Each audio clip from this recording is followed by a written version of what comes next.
Welcome in, everyone. I'm just getting set up.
Whatever reason you're here, welcome.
Thanks for all the likes, Marcus.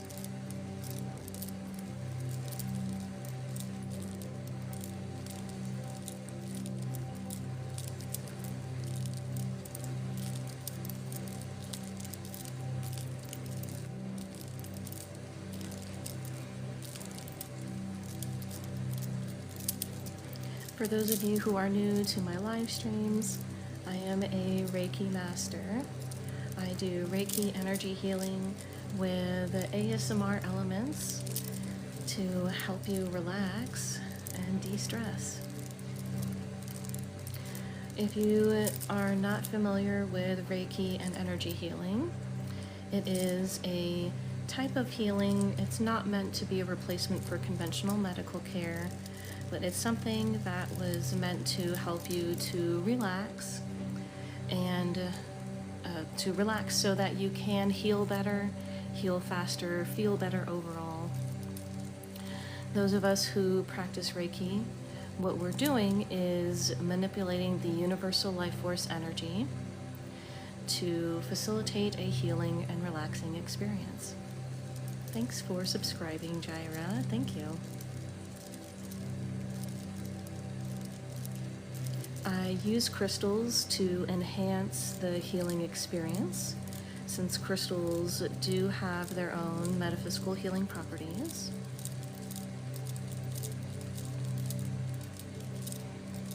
In the background, I have root chakra frequency music playing, as well as the sound of rain, which naturally has the frequency of root chakra.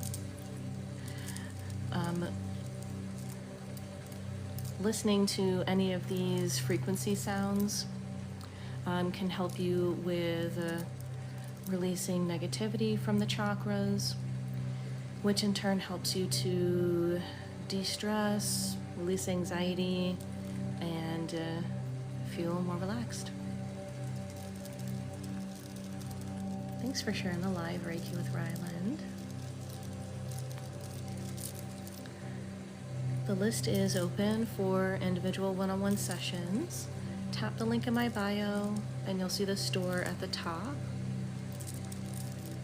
You'll see there's Reiki sessions. You can get a regular Reiki session or my specialty 4 Elements Reiki, which is where you get 4 different types of Reiki at the same time in the session.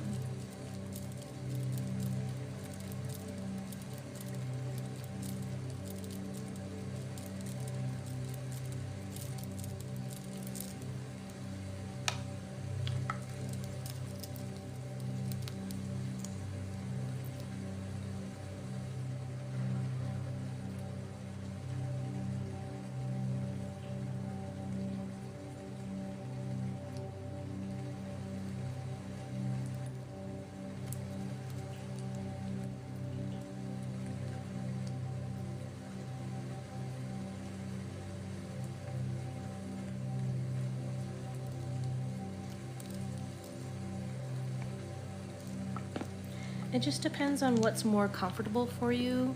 If you, if it would feel better for you with your eyes closed, just go ahead and experiment, you know. It's a little different for everyone, but whatever feels more relaxing for you is what you should do.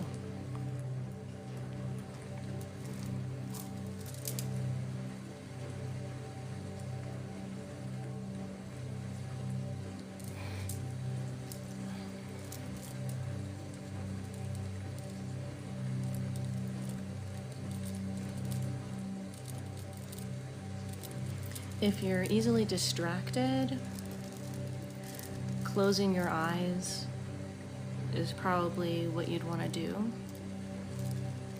But if you enjoy the ASMR visuals,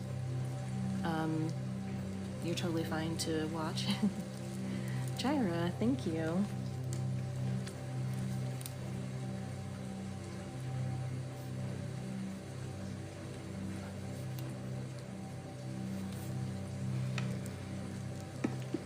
Alrighty, here is your session, Jaira.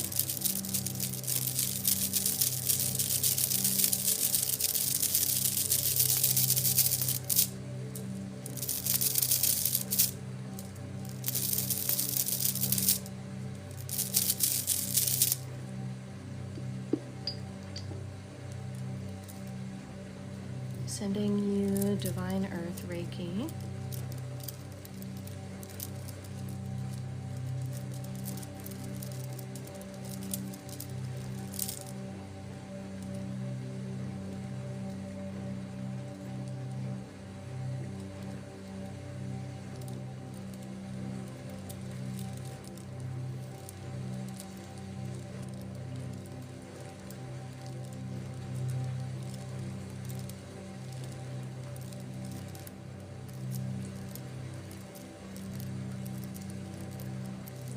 Working on grounding you right now.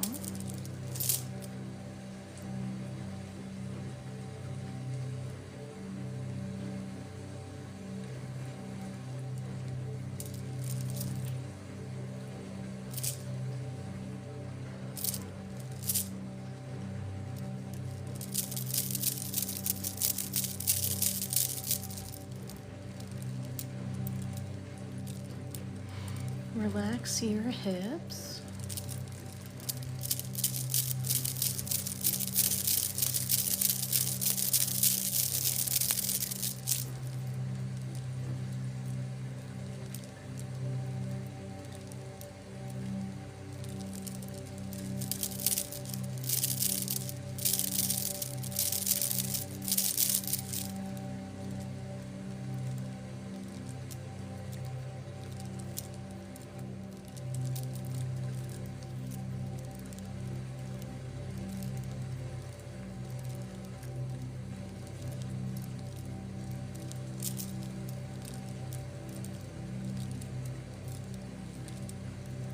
Feeling you release the block in your root chakra now.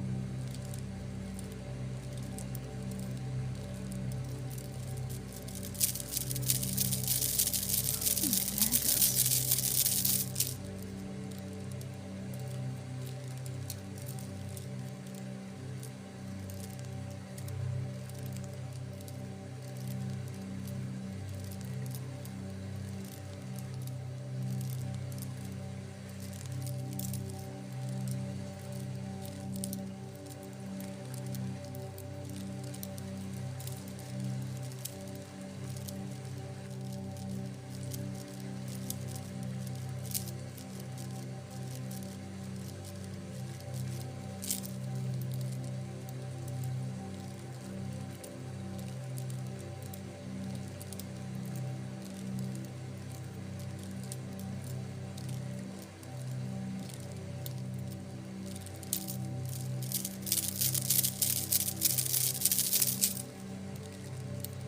you like it?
Thank you for the follow.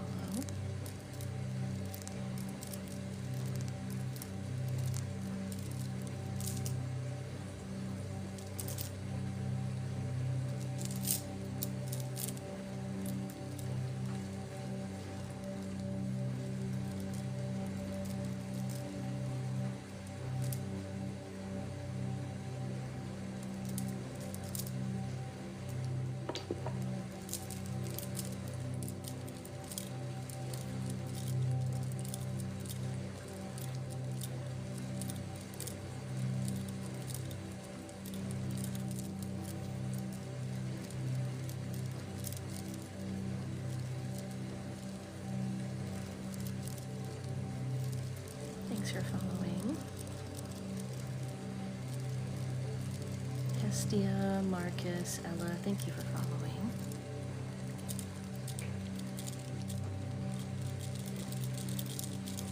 Feeling you release some more from your solar plexus chakra.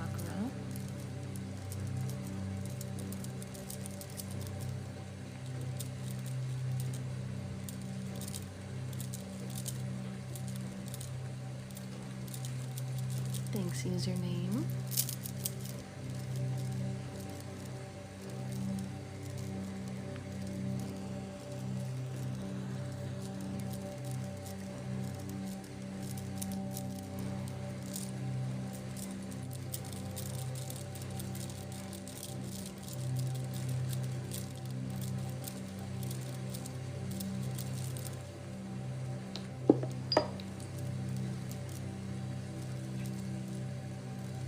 Thanks, user Carl. I'll put you on the list.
thanks for following, Elizabeth. Thanks so much for all the likes. Jaira, thank you.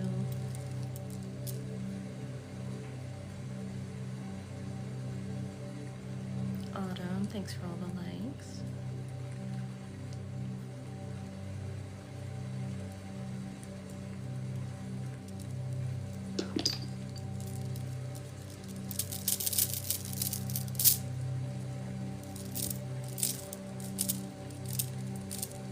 Neil, thanks for all the likes.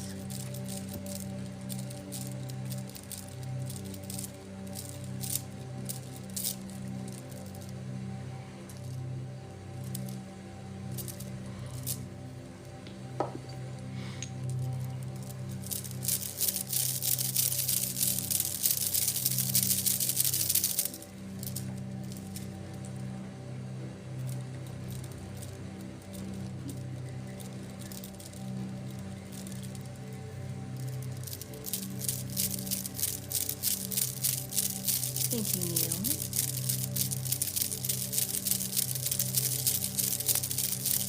Appreciate it, Rodica. Olivia, thanks for all the likes. And for sharing the live, thank you.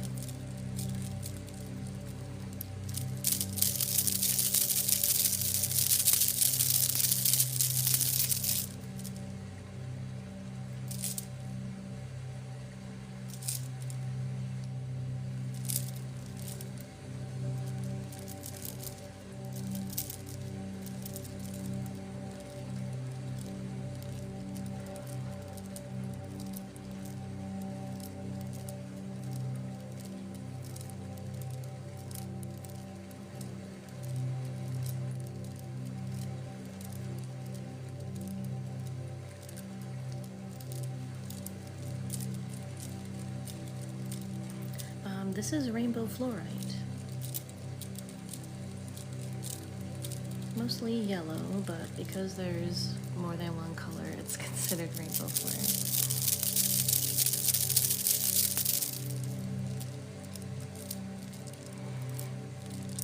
I consider myself a Reiki master or a Reiki grandmaster.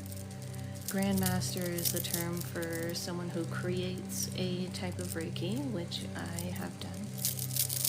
Thanks for the follow, Maria. Cinnamon Roll, thanks for sharing the live.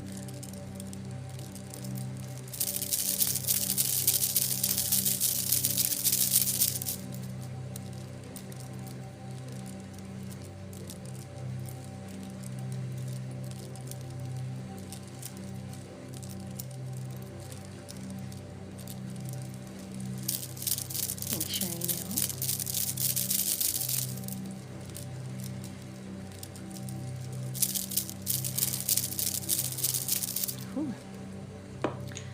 Lots of big releases.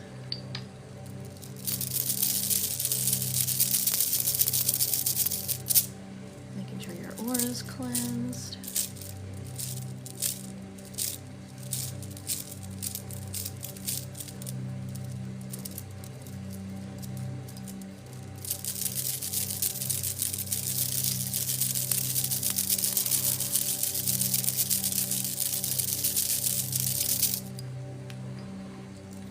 Glad to help, Jaira. Who was next, Sherry?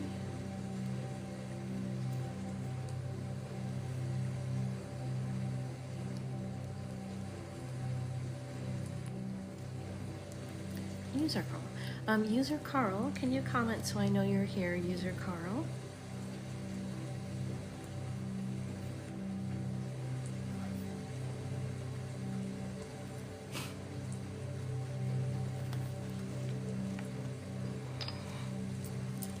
Awesome, glad to hear it. Alrighty, here is your session, User Carl.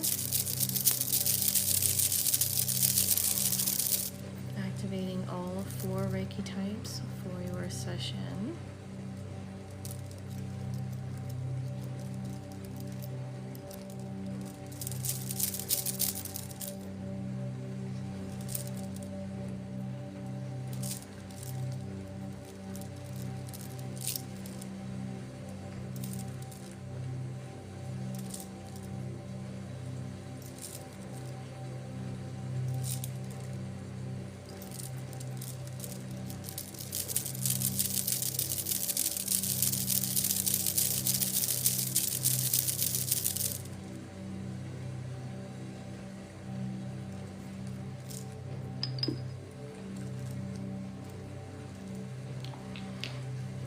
sure you're grounded.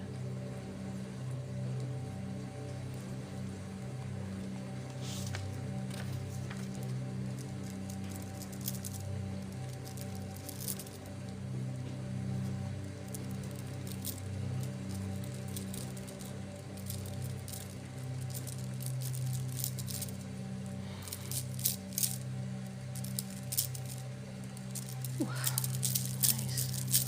You're already releasing a lot.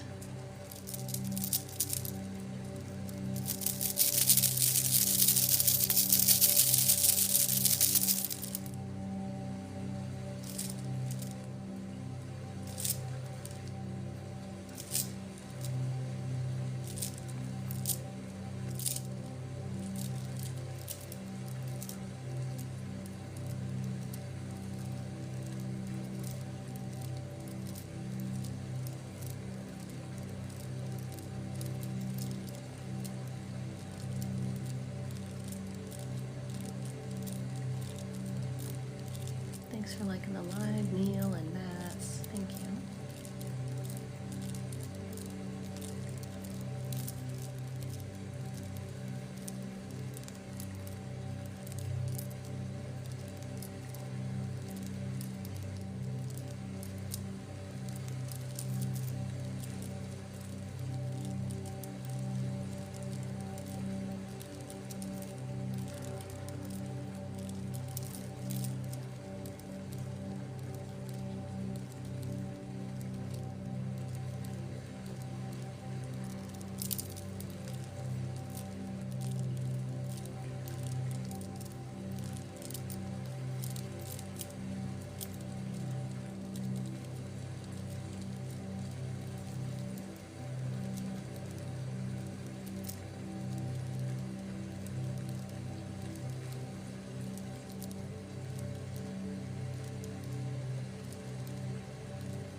Thanks, Rachel.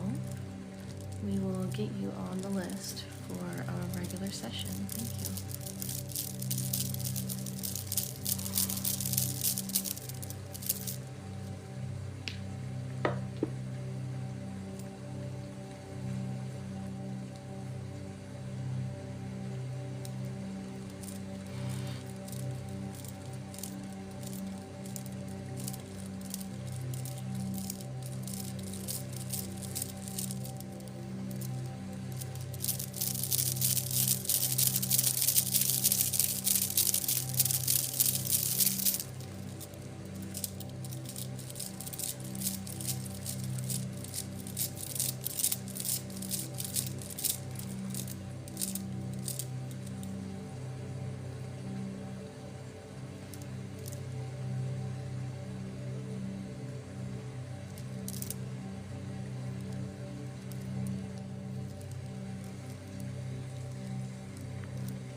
Thanks for following, user.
for following Miss TNT.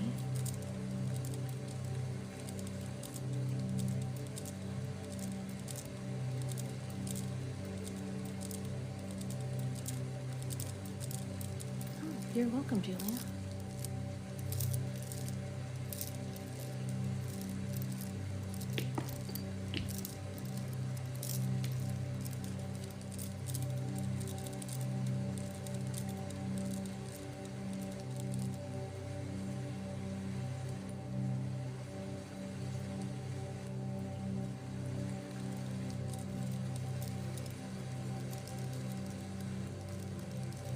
Thank you, Sherry Neal. Thank you. Thanks so much.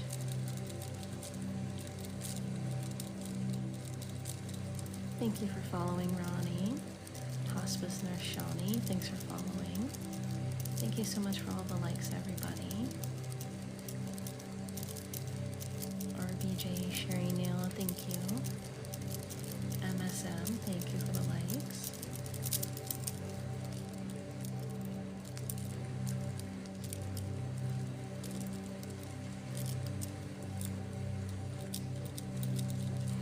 Rachel Leva, thanks for the likes.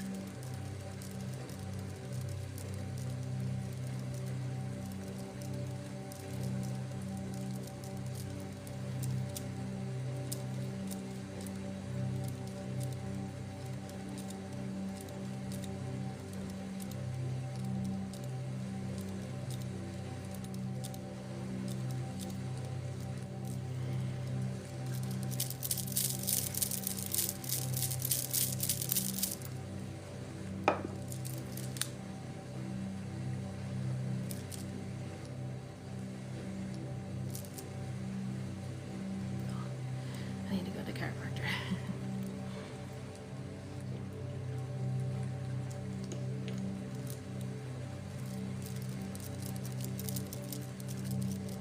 Thank you for sharing the live, Sherry Neal.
Brittany, thanks for following. Kat, thank you for the likes.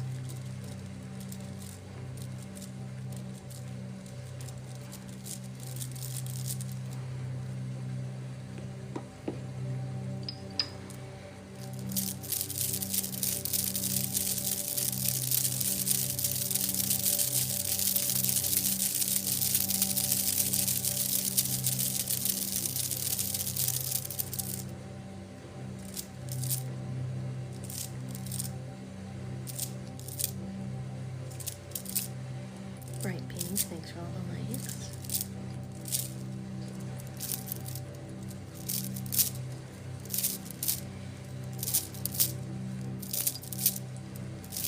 Thanks for following, Drax.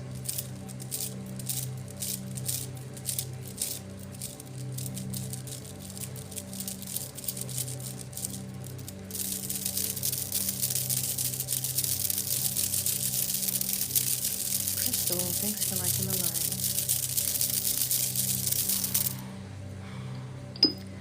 Alrighty, user Carl, hope that helps.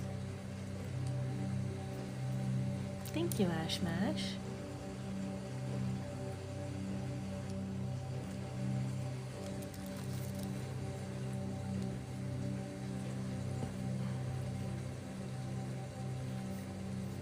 Rachel Leva, can you comment so I know you're here for your session? Rachel Leva.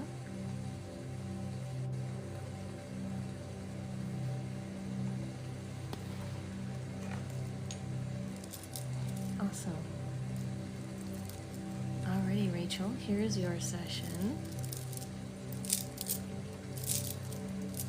Sending you healing waters.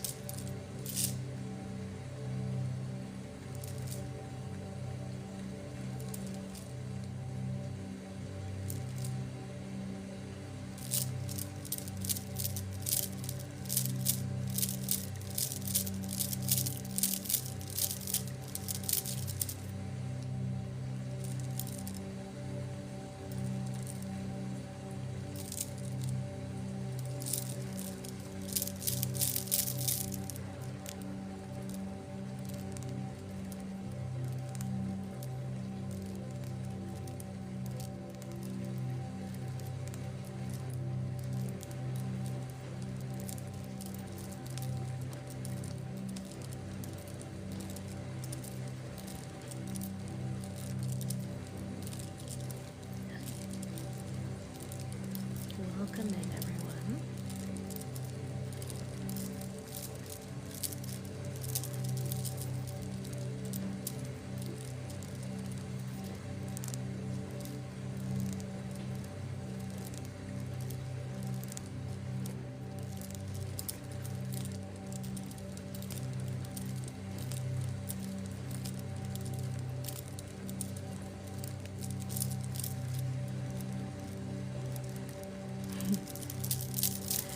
Glad it's helping you relax.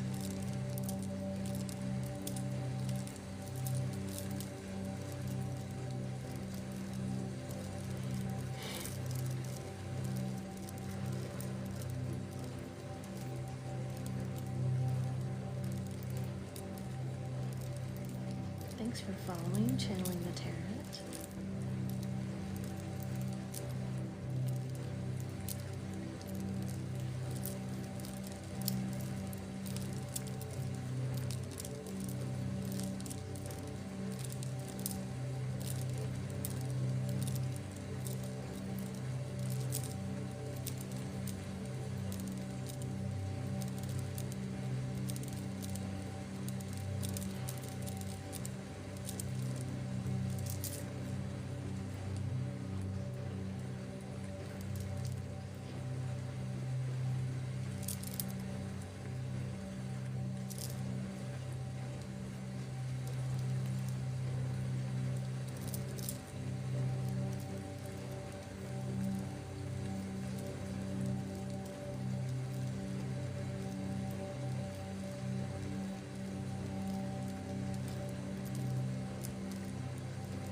Big release from heart and solar plexus chakra.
Thanks for all the likes, everybody.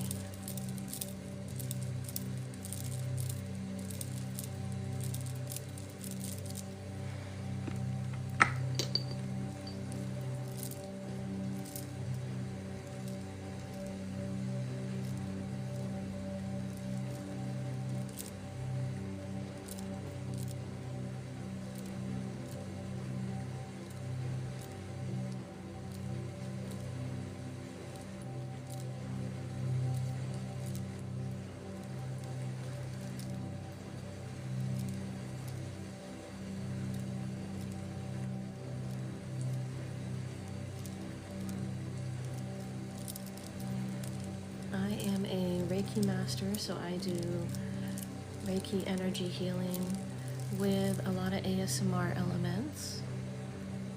Reiki is energy healing, which is a type of healing to help you relax so that you can heal faster and feel better. Thank you so much for subscribing, Tawny. Thank you. Energy healing is an ancient practice dating back over 4,000 years ago. Reiki is the name of it from Japan.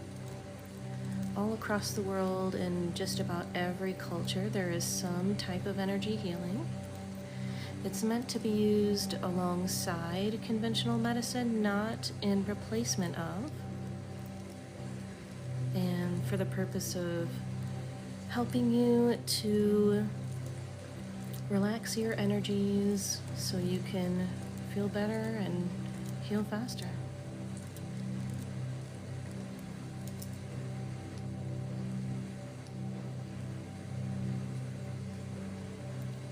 What do you mean, crocheted?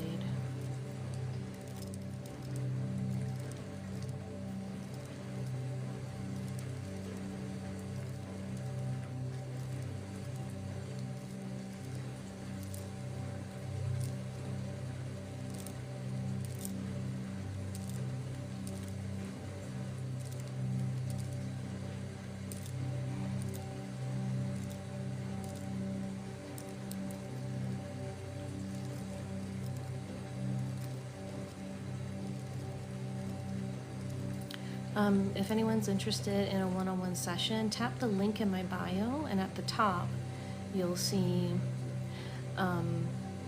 my shop.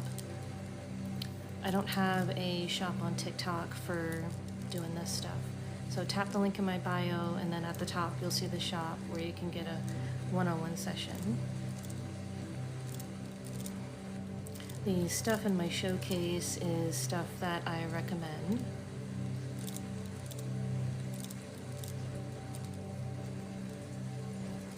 I do sell some crystals infused with Reiki in sets.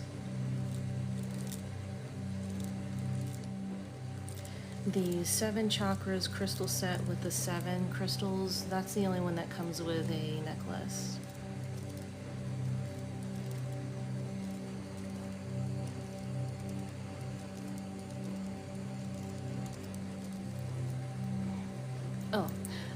Crocheted, if you're comfortable putting the question in the comments, do it. But if not, I'm totally fine with looking at Venmo comments.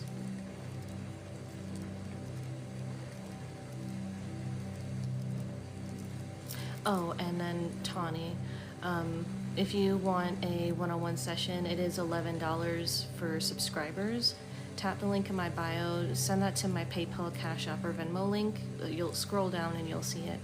For a regular Reiki session, it's $11. A 4 elements Reiki session is $25.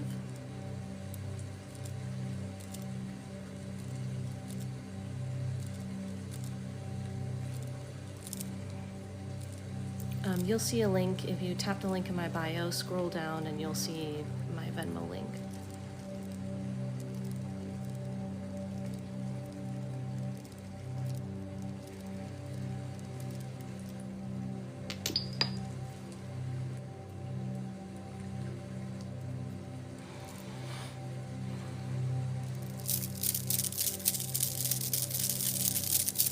I think it's Reiki with Raylan, but tap the link in my bio and scroll down to the link, just make sure.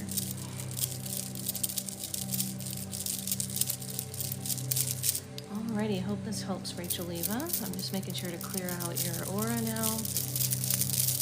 When I'm doing a session, I am clearing out the aura. Sometimes I just need to take a little bit extra time after I'm done to just make sure it is all cleared out. Thank you, Jamar. That's a good question, Real Will. It only conflicts with your beliefs if you think it does. There's nothing in Christianity that says that you cannot practice energy healing, and I know plenty of Christians who do, and plenty of Christians who are my customers, my clients.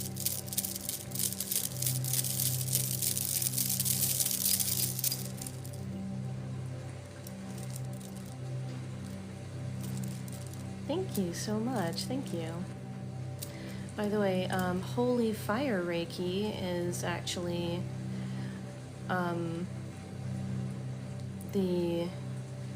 what word am I looking for? Holy Fire Reiki Origins is with Jesus. It's the energy that Jesus channeled when he would heal people. Thanks, Tawny. And was it for a regular Reiki session or the 4 Elements Reiki? Oops, sorry. My cat's on my lap.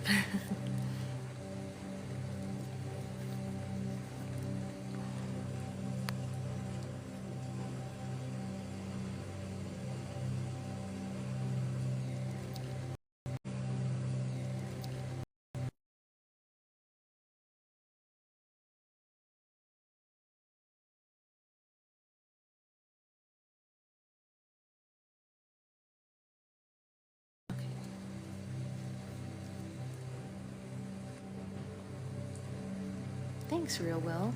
I do add as much ASMR as I can, because as I said, the main point with Reiki is that you're relaxed so that you can release the negativity and the blocks from your body. The healing energy will heal whichever type of energy someone's channeling. But the thing that helps the most is that you are relaxed during the process. I forgot what I was looking.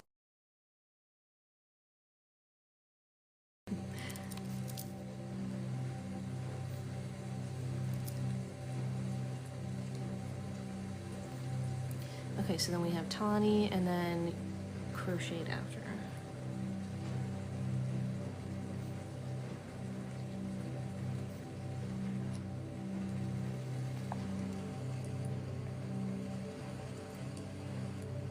Carrie Jones, thank you for sharing. I appreciate you sharing that.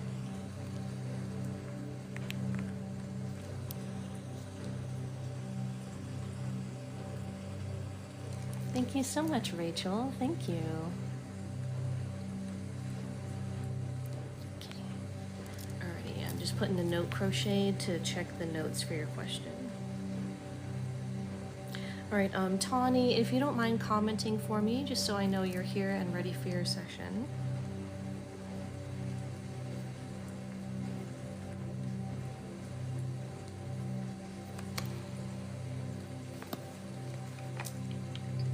Thank you, and you're welcome.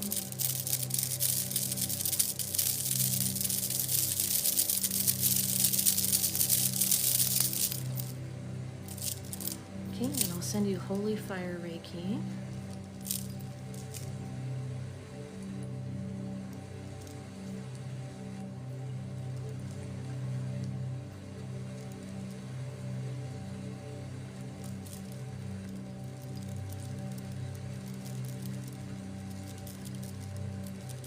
Thanks so much for all the shares, Crochet.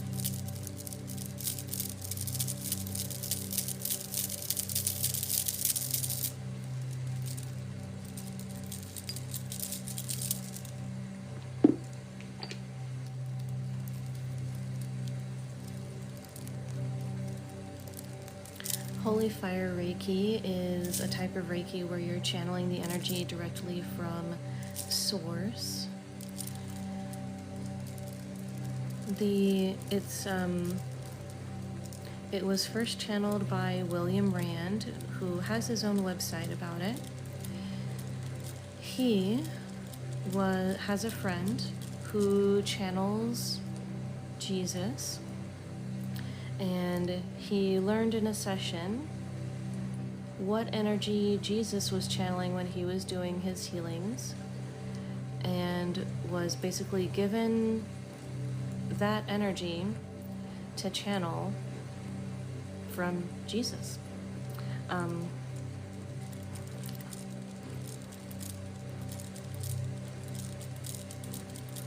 Believe it or not, there's actually a lot of us in the spiritual community that believe in Jesus as a spiritual giant, as my dad would say, but what's the term? Ascended master.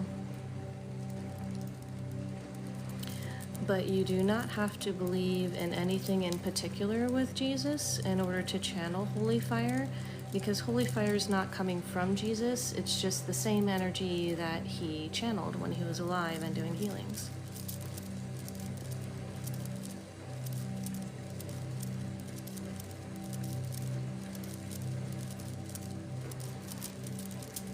Which is the energy straight from the source of all energy. So whether or not you believe that's God or something else, it doesn't really matter, because the source of everything is the same place no matter what you believe it is.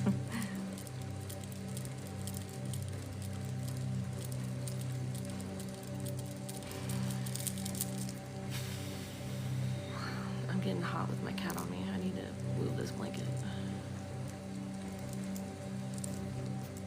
Stick my feet out from underneath. Oops. Thanks, I do. I've got a whole tray over there. I'm using Golden Healer right now. Works to heal both the, all layers of the body, the emotional, mental, spiritual, and physical. In Reiki, we believe that there are 4 bodies that we have: the spiritual, emotional, physical, and mental. You're very welcome.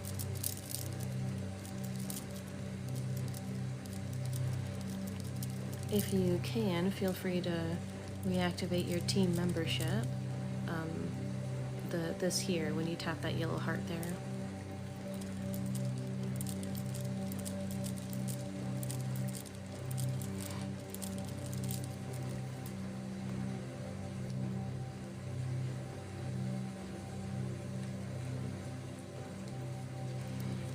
I'm going to do some a little bit aggressive energy removal with smoky quartz. Negative energy removal.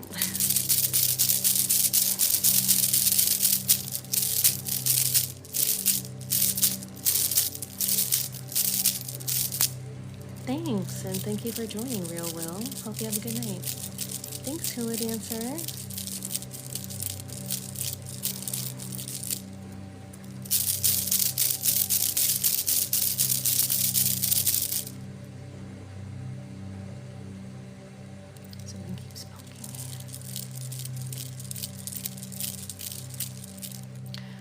I actually only wear these when I go live. It's for the ASMR sounds.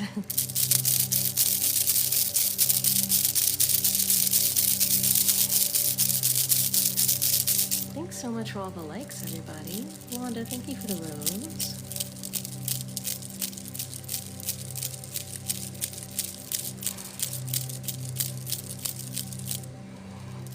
Thanks for following, Jesse.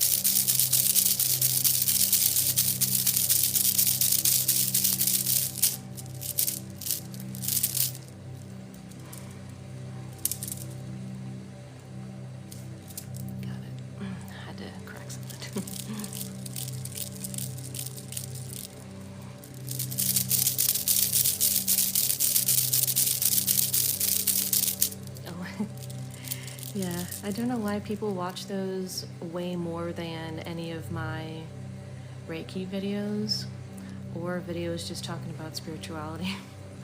It's kind of frustrating. Thank you, Ashley. We'll get you on the list. Thank you for following, Nana.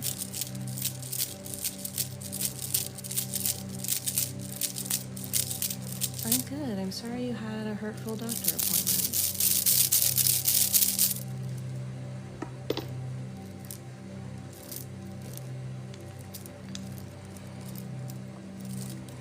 Switching to Black Moonstone. This helps with negativity in the upper head, so the third eye and crown chakra. Whew, I'm starting to sweat. But I don't want to kick my cat off my lap.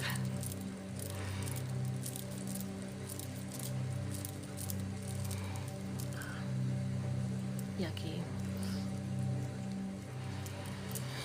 Ooh, nice. Just felt a big release from the head.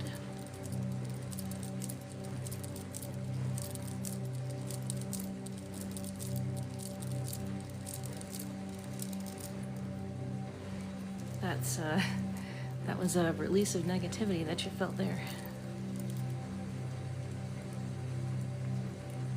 You know I love my kitty. Look, this is my kitty. Meow meow.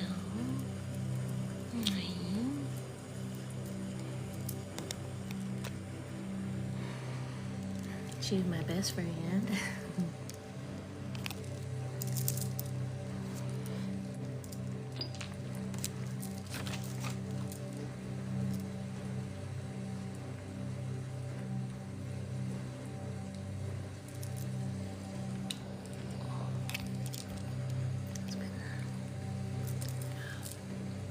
I got a big old knot right here.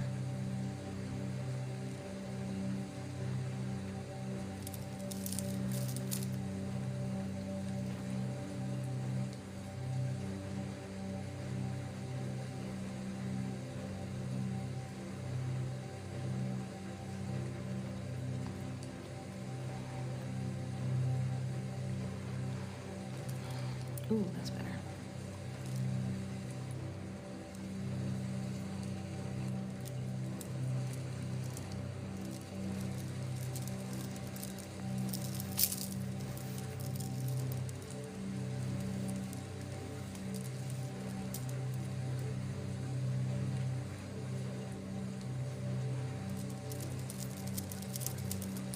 Cool, you're released.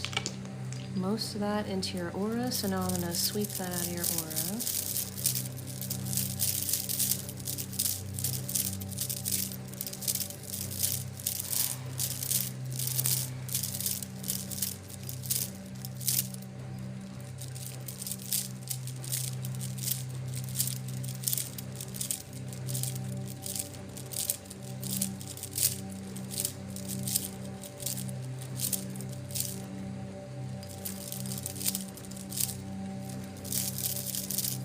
Spiritual, physical, mental, emotional. Yes, that's the 4.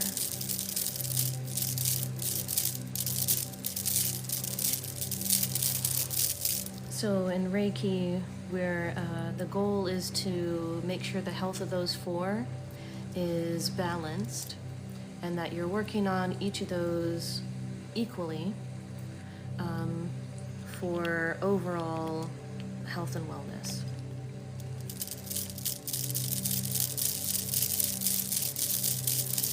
So it's not just doing or receiving energy healing, it's also making sure that you're getting physical activity as much as you can, that you're eating well and eating healthy for you, and because eating healthy looks a little bit different for different people. Making sure that your mind is being engaged in some kind of way for health, and then the emotional health, making sure that you are emotionally intelligent,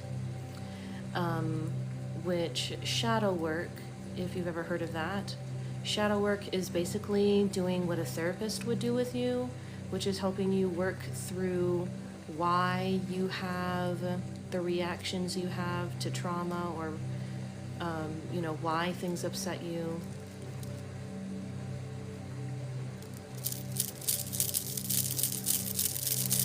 And doing it yourself is called shadow work.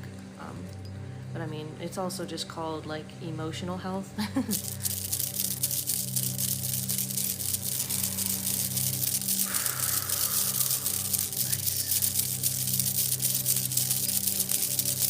Me too, Wanda.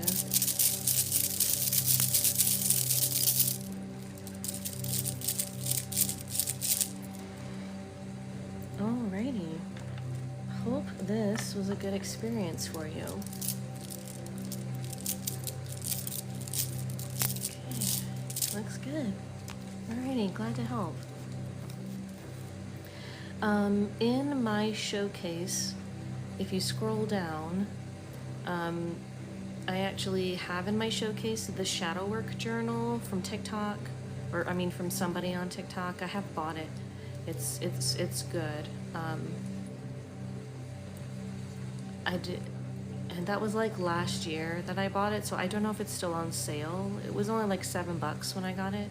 But the Shadow Work Journal 2nd edition, if you look that up on TikTok Shop, it's very good. It leads you through the process of identifying what is in your shadow, aka what things about you do you hate about yourself that you refuse to address and heal from? What things are you scared about yourself or the world that you refuse to heal from because you're too scared to, right? I mean, it's hard to admit that we have issues with feeling safe in our own skin. You know what I mean? It is well worth it, yeah. Alrighty, Crocheted. Can you comment so I know you're here, Crocheted? And I'll be right back, just checking the notes as you requested.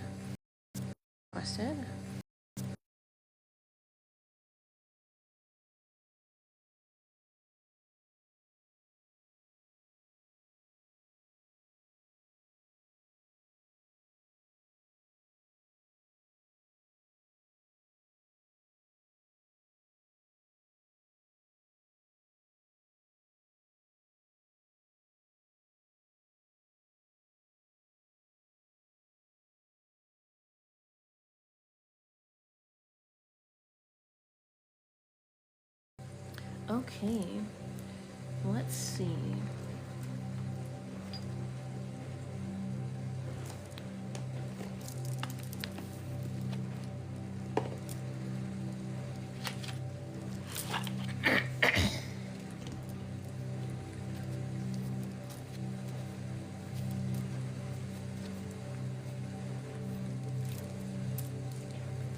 I gotta shuffle off to the side because of my cat in my lap.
Okay, the message that I'm getting in regards to your question is that I do see that happening, but later in life, unexpectedly.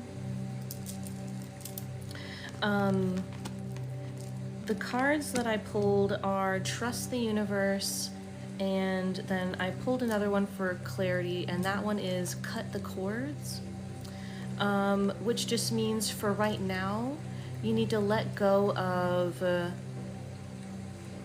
that, let go of like actively seeking after that.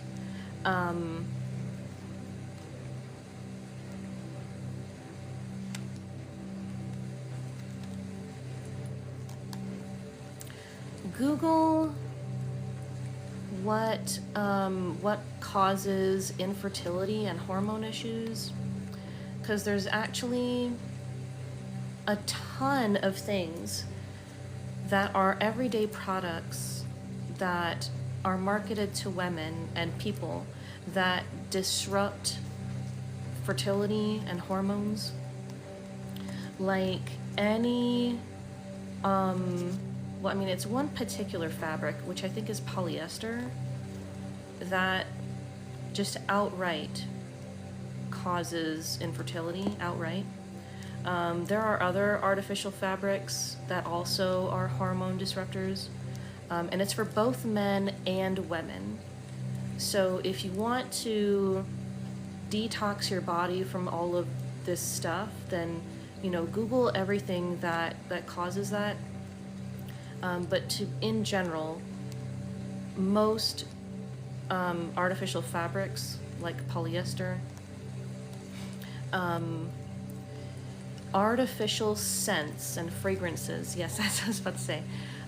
Any room spray, Febreze, literally anything that has a smell, like candles, bath soaps. So you need to specifically get unscented everything, and if you want to, if you want some kind of smell, then make your own room scent out of essential oils, and make sure that you get essential oils that is literally the oil and it's not artificial scents. So on the ingredients, it should only say lavender extract if it's lavender. Oh, laundry soap too. Get laundry soap that is completely unscented and does not have chemicals. Google laundry soaps that are safe and don't have the hormone disruptors. The phrase hormone disruptors is what's going to be something that you'll be looking for to make sure that they don't have.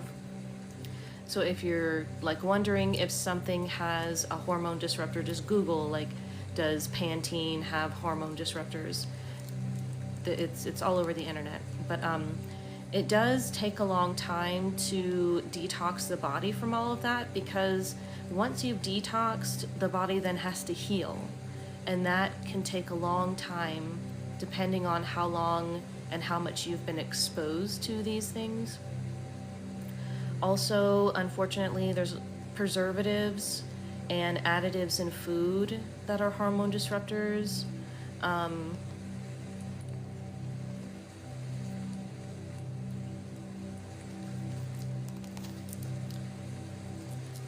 The coating on, like, books. There's like that plasticky, you know, this shiny coating. Not all of them, but some of them are made out of weird chemicals that have those hormone disruptors. And then, of course, any dairy products, make sure that it says no hormones, or no hormones and no antibiotics.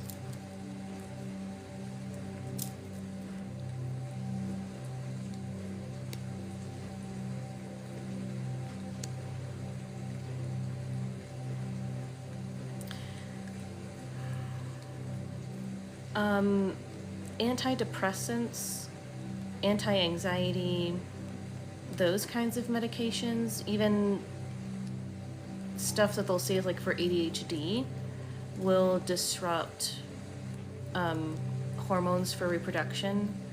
But obviously, if you're not in a state that you can stop taking those, you know, talk to your doctor, of course, because what I'm seeing for you is that it's going to take time, and you need to trust the universe. As this card came up, trust the universe. Don't do anything drastic, and you know, let go of the desire. Just make yourself healthy and clean, and just be patient, and the time will come.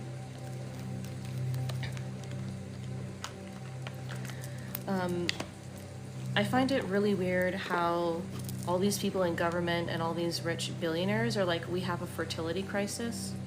It's not because people aren't getting together, it's because of all this stuff that I've talked about.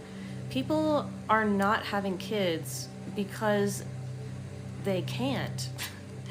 And we would not be in a crisis right now if we did not have literally everything in our house, everything that we use, having fertility hormone disrupting chemicals in it. It's just insane. Even Wonder bread has this stuff in it. It's ridiculous.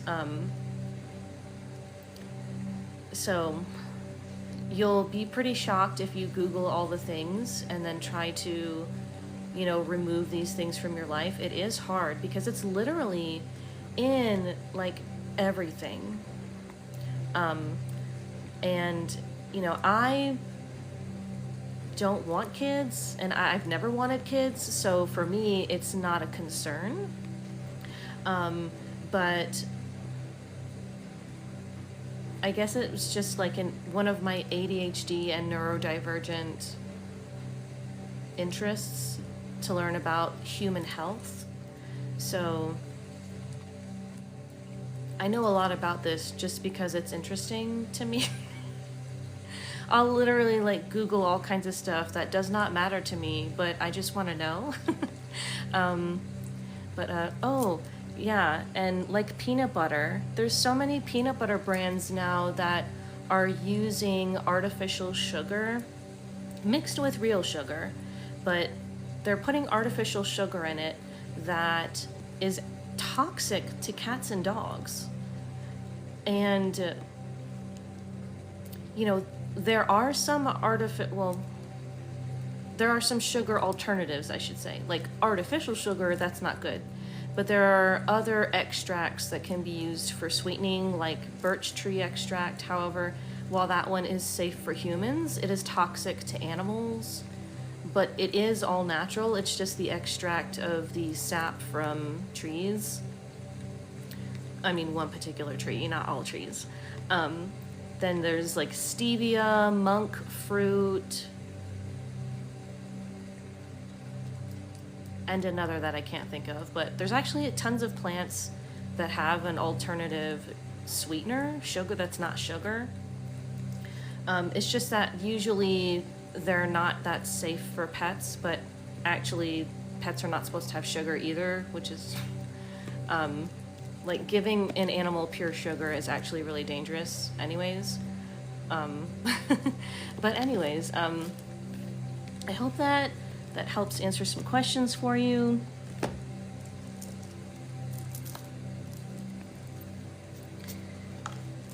And you know, just some general information for everybody, I guess. Oops.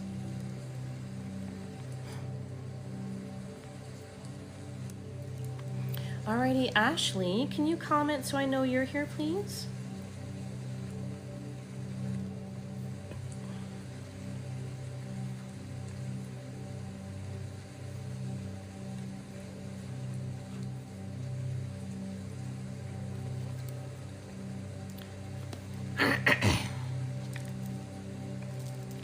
Alrighty, here is your session.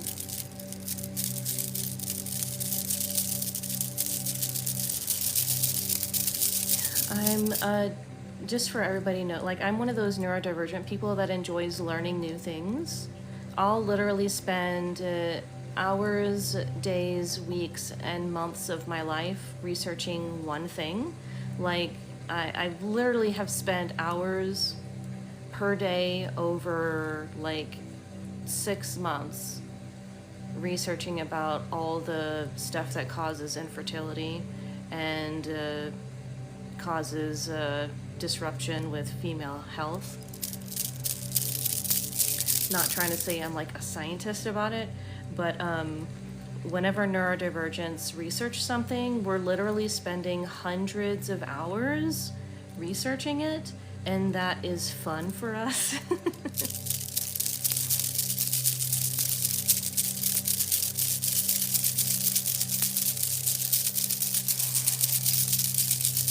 Okay. Connecting you to my makeshift person so that I can put the black tourmaline.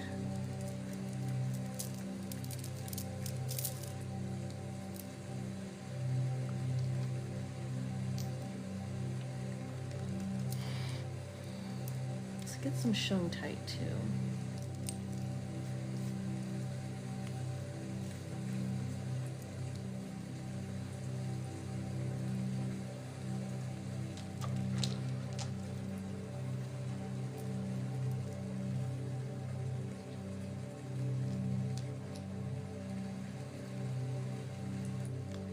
Something to hold it here.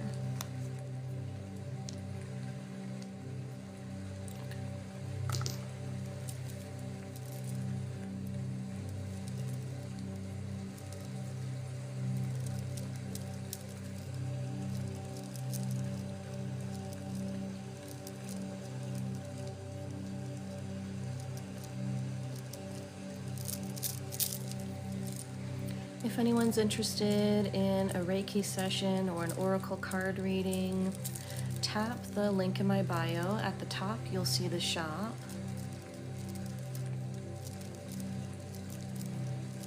Sherry Neal shares information about the different sessions and services that I do here on TikTok Live. Sherry Neal is my moderator.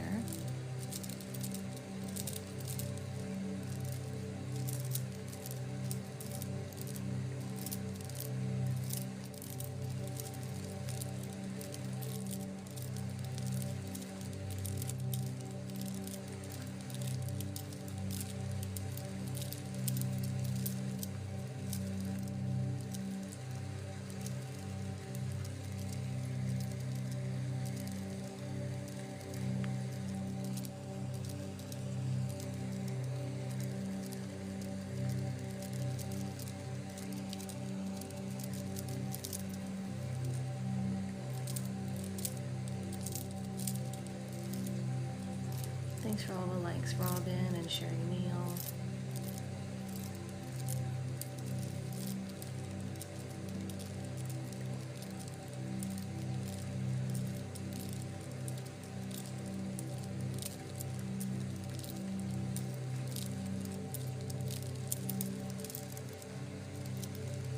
Tawny, thanks for all the likes.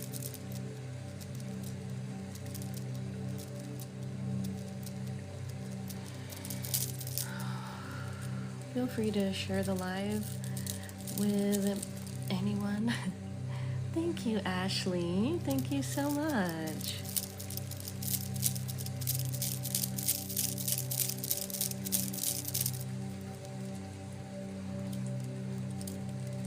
Thanks for sharing the live, Wanda, Robin, Arya. Thank you.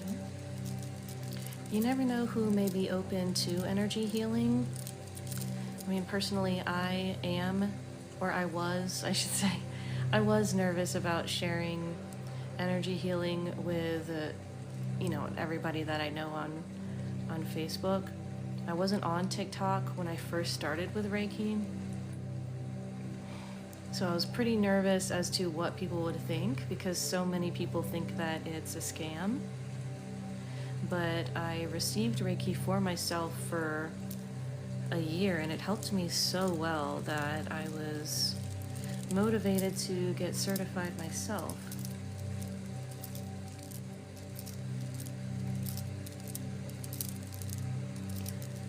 And Now, of course, I'm completely open about it. People don't usually ask me about it. I'm not actually like on Facebook, actually. I don't, it's pretty much dead.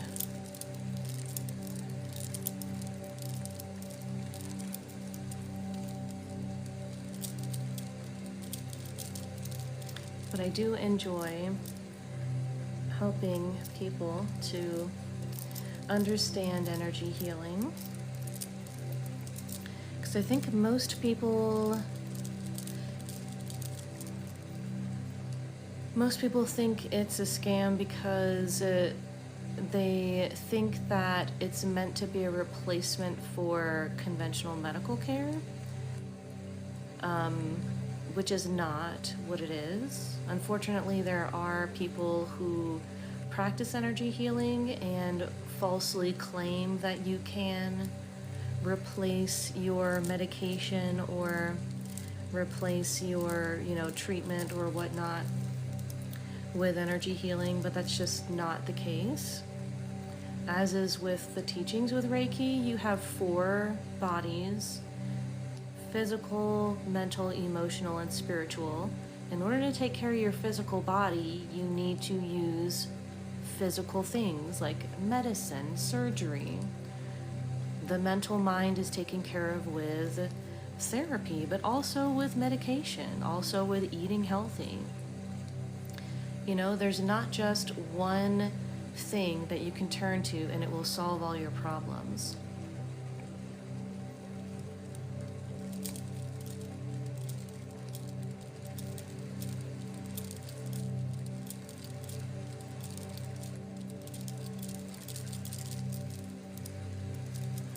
Thanks for sharing, Wanda.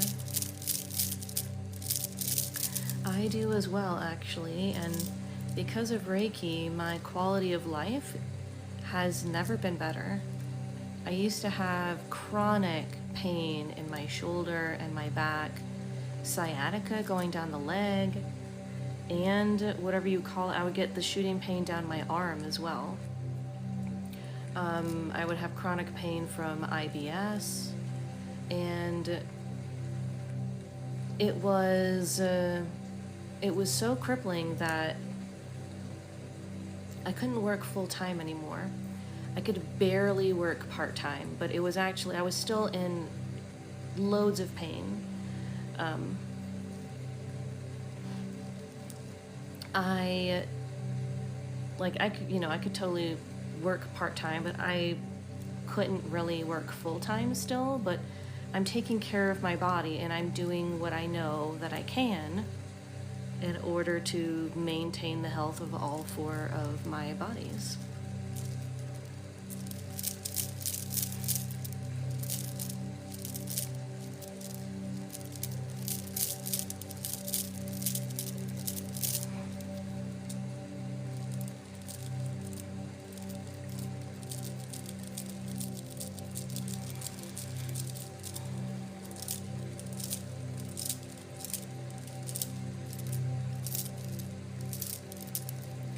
Switch these up.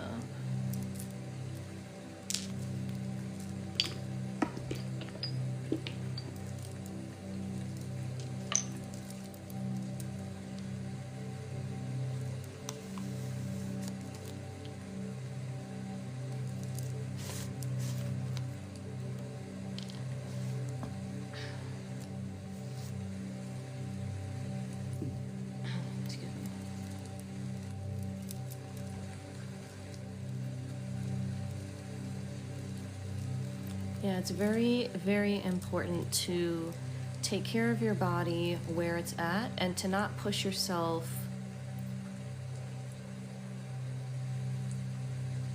when you're having chronic issues and illness.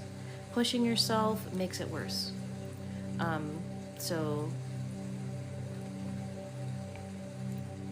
There's sometimes where people are unmotivated and you need to push yourself into motivation, but pushing yourself to do more than you can is what hurts you more. So if anybody needs to hear that, it's totally okay for you to relax as much as possible as you need.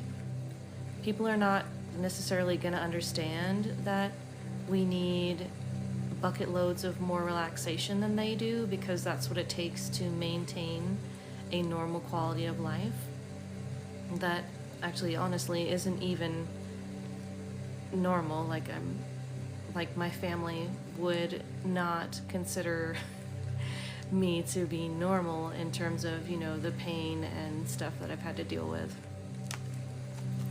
But, you know, not everyone understands that it's not just a little ache. You know, they don't understand that we're this close from tears.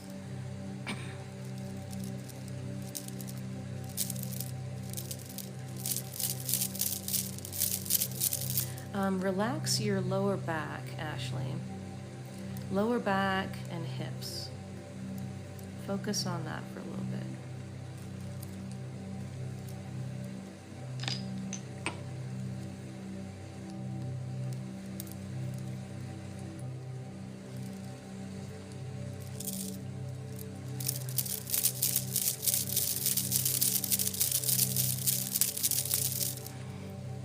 Put a relaxing crystal instead of the black tourmaline on the lower part.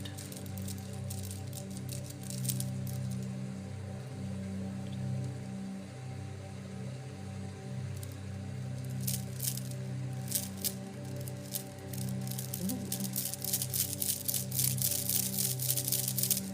Let me just focus there for a minute.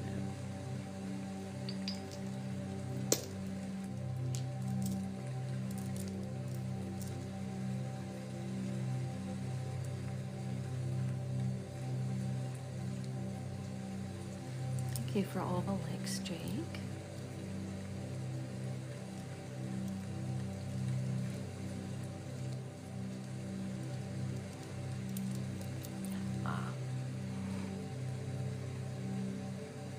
What were you, was that supposed to be recreational?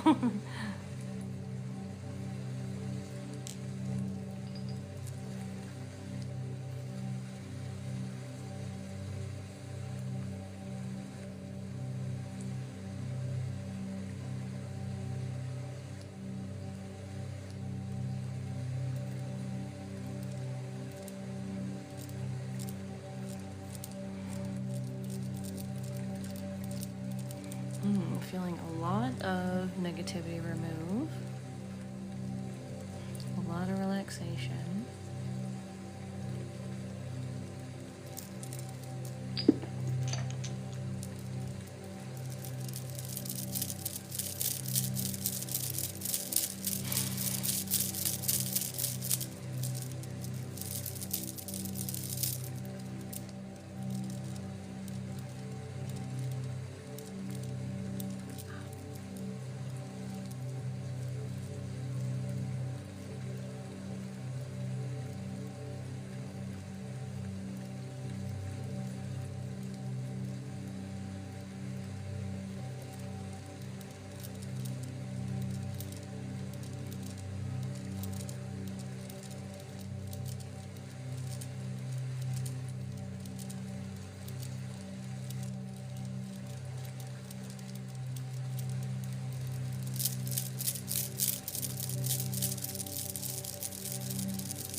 My spirit guides are saying I should say this out loud, but I like my face more now that I am much bigger, weight-wise, than when I'm skinny. Like, I like this face shape, but I find it kind of weird. Is that weird? Like, I like how this is soft, and fuller. I don't know, I like it. I don't like the skinny, you know, cheekbones and the, you know, the depressions in the cheeks right here. Like, I don't like that.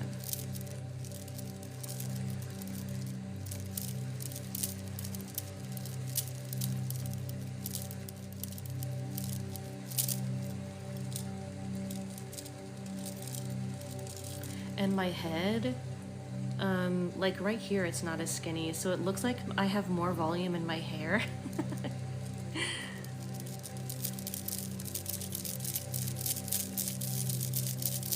Also, to be honest, as I gained weight, I also gained it here, which I do love. I had nothing before, y'all.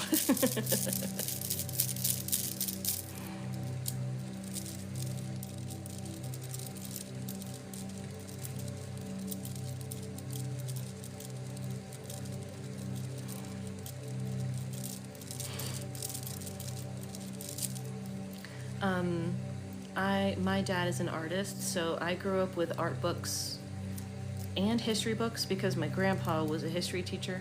But thanks.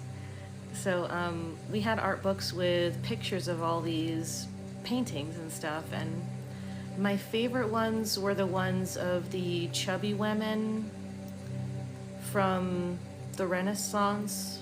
I think it's the Renaissance. But like a lot of Greek mythology depicted with chubby women, and I always wanted to be like the women in those paintings because they ended up in a painting and they look like that. So I figured, is that not how we're supposed to be? Right? So for me, it's weird seeing paintings of like really skinny people. Particularly women, just because it does not strike as beauty to me. No offense if you are skinny, but that's just, it's just part of what I grew up with and what I'm used to. And like, if like one of the most famous paintings that I believe Leonardo da Vinci did was The Birth of Venus, and she's a chubby woman, like curvy, you know, curvy and probably my exact body type. And I'm like almost 200 pounds. So beauty is not, it's not set in stone, you know?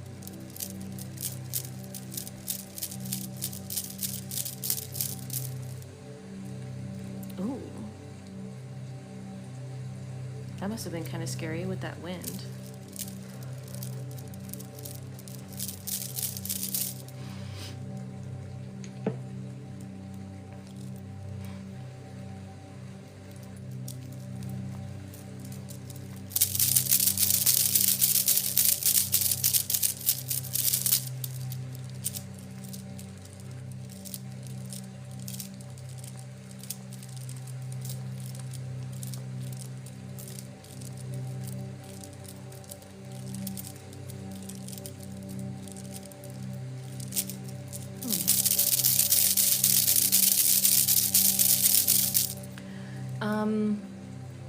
I don't believe that those dreams are literal, but that they're like metaphors.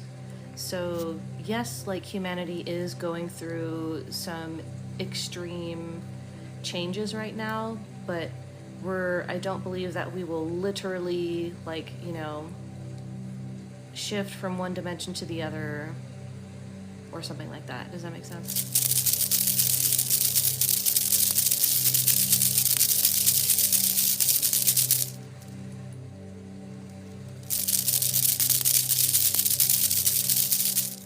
Alrighty, I hope this helps, Ashley.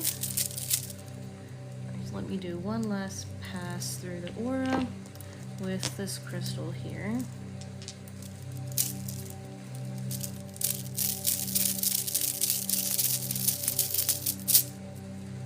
Hi, Brett.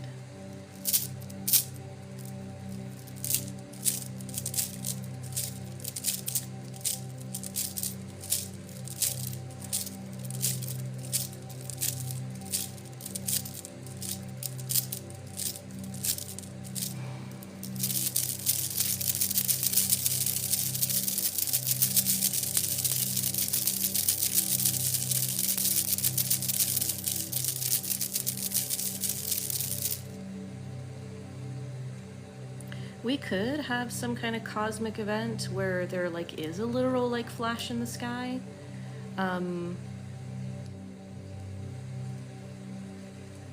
Most of the time, these dreams that people have are metaphorical. So that's why, like, I say, you know, don't bet on it being literally like that. It's because it's usually not literally like that. Alrighty, glad to help, Ashley.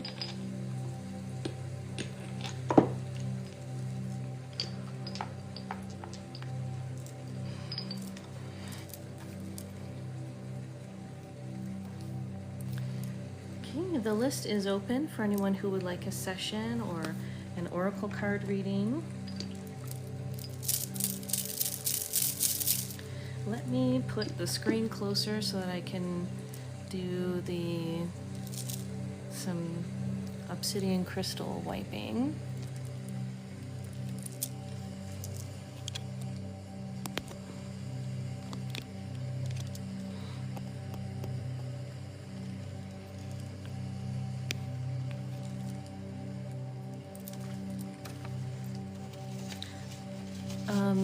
I mean, I don't know. Look, I've only been doing that coin spin thing since mid-February. No, January. It just started out as for fun. The future is not set in stone.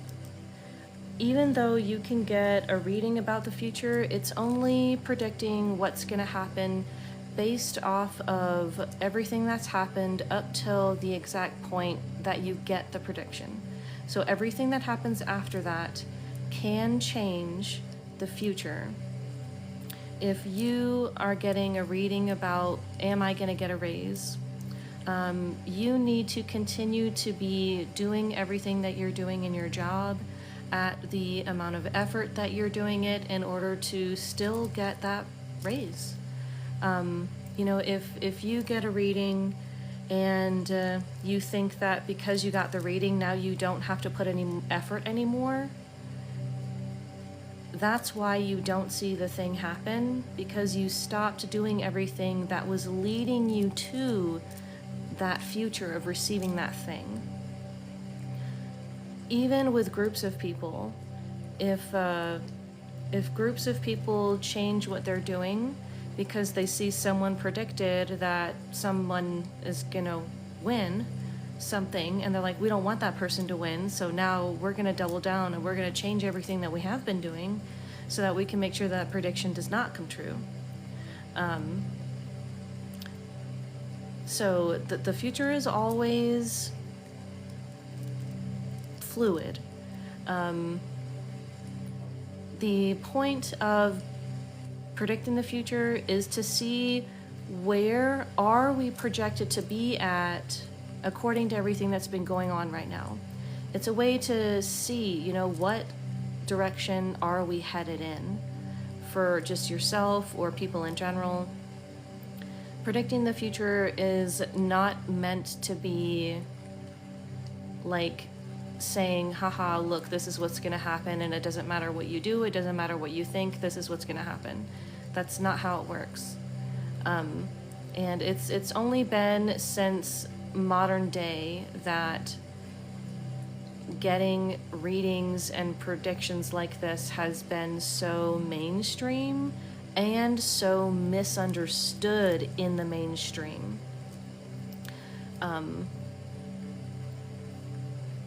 And I keep posting videos explaining this, but they don't get views. I really wish that those ones would get views so that people could understand that if we want a specific future, we need to specifically be working towards that future, doing specific things to get that future, to make that future happen. And that's all I'll say about that.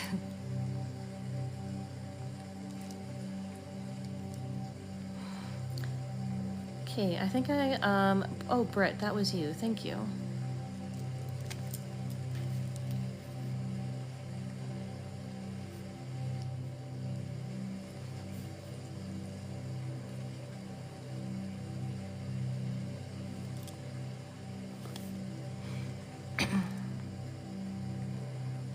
Okay, here is your session.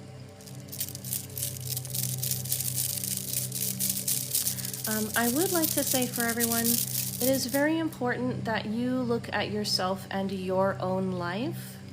When you put yourself outside of your life and look at everybody else's or the life of the whole, and you hyper focus on things that are negative, things that are scary, it stops you from being able to see where you are in your life right now. For me, I know I'm safe. I know I'm fine. Everything's fine for me because I'm here in my house. My cat's on my lap. I have everything I need. I have everything that I could want. I mean, I could want more, you know.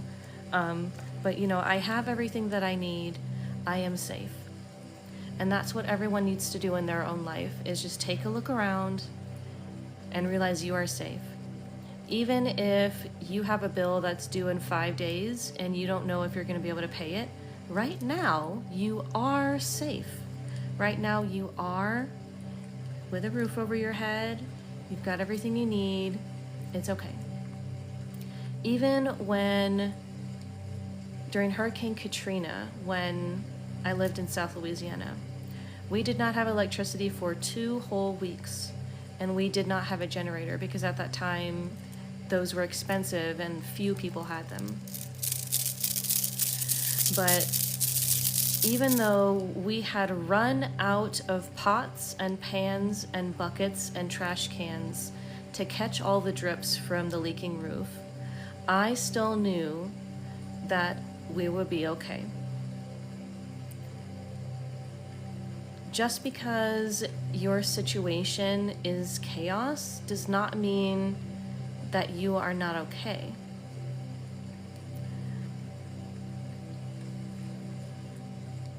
Trust that the universe will help you to do what you need to do when you need to do it, when you need the help.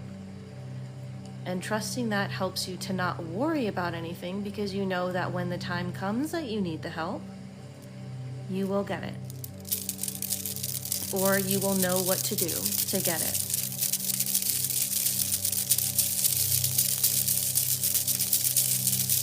That's a key thing to understand for root chakra health.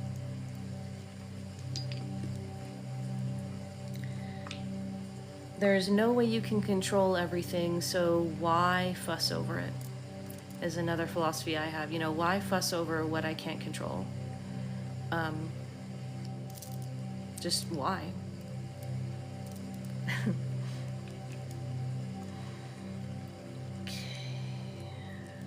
I feel like we're starting with this crystal.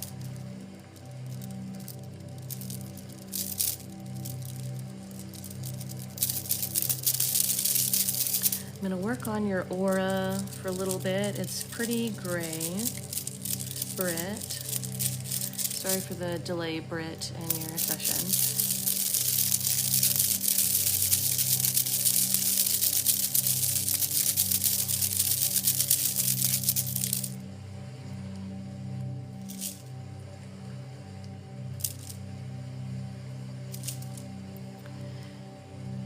Something else I like to think about, in the time of Jesus, Jesus didn't have a job. He wasn't making money.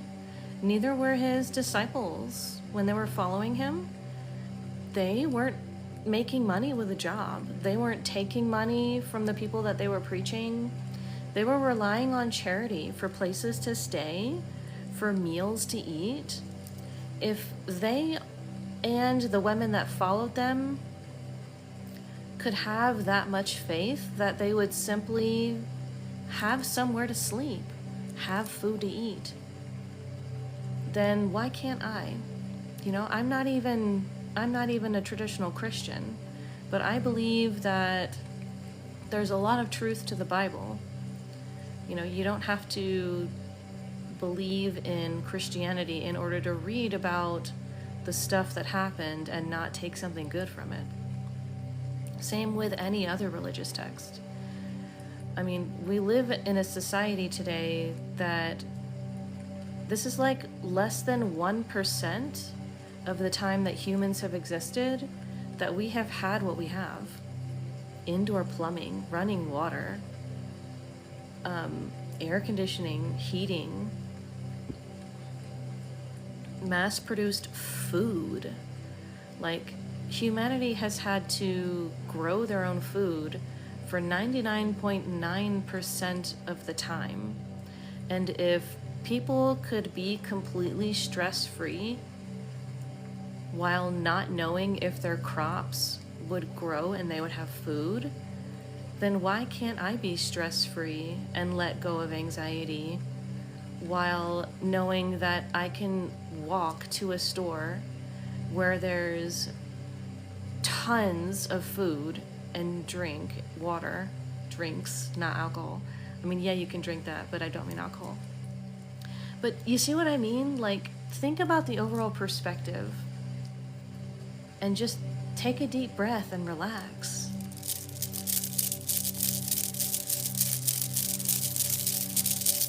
I think we compare ourselves to other people way too much and act like we are in lack of something when we're not. Not having a big TV doesn't mean there's anything wrong with you. Not being able to afford snacks doesn't mean there's something wrong with you or that you're missing out on anything. Not being able to afford a lot of clothes doesn't mean that there's something wrong with you. You don't need all that. You don't need a big house. You don't need a house. One of my favorite things to do in the Sims game is to play with characters that are living in tents and that have to fish for their food and to sell it for money, to buy stuff. I don't know why, but the struggle is much more fun, much more interesting than just having everything. Because when you have everything, there's nothing to do. There's nothing to look forward to.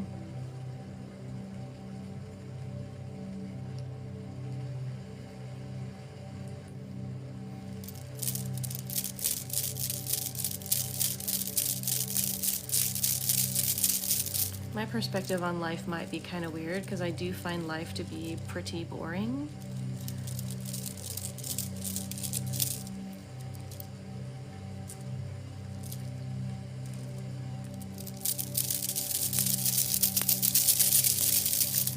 But the reason why I find it boring is because when I was a young kid and a teenager, I'd have dreams that was basically me remembering my past lives. So I've been everywhere and done everything already. So much of life seems pretty boring to me.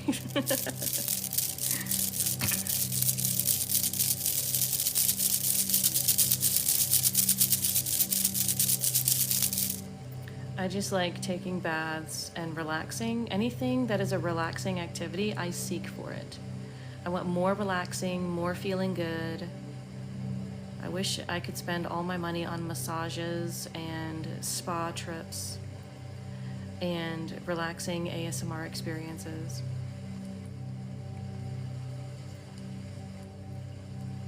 I love the beach. If there's anything that I've realized, it's that the more you seek relaxation and comfort, physical, emotional comfort, the more quality of life you have. It's not about how big of a house you have, how many different foods you try out at restaurants, but do you feel safe and secure and comfortable? My kitty cat is part of that. Soft blankets, hot baths, velvety sheets, or just sleeping on some fluffy blanket that I have.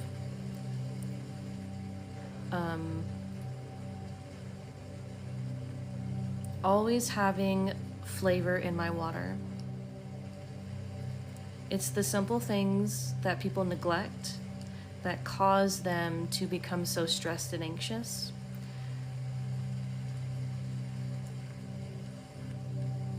And that's a hill I'll die on.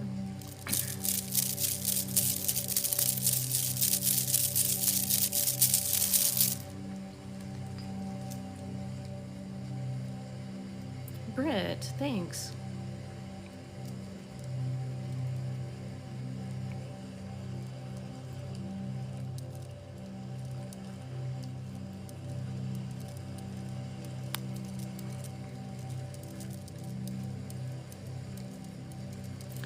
Was it the $15 option for a full reading? Or full? Okay, thanks.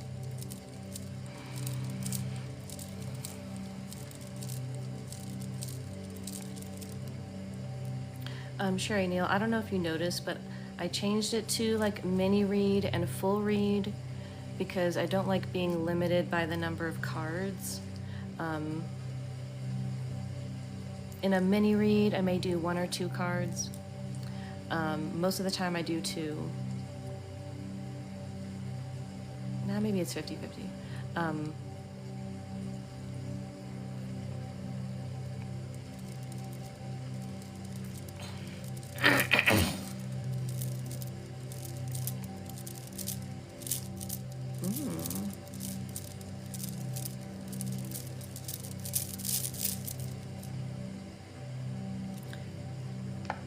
Feeling a weird energy.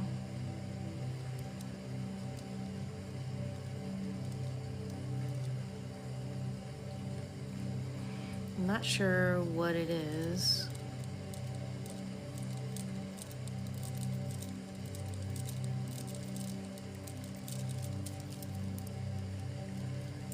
Oh, I get it now. Okay. Something that I've been learning about. For people who know Harry Potter,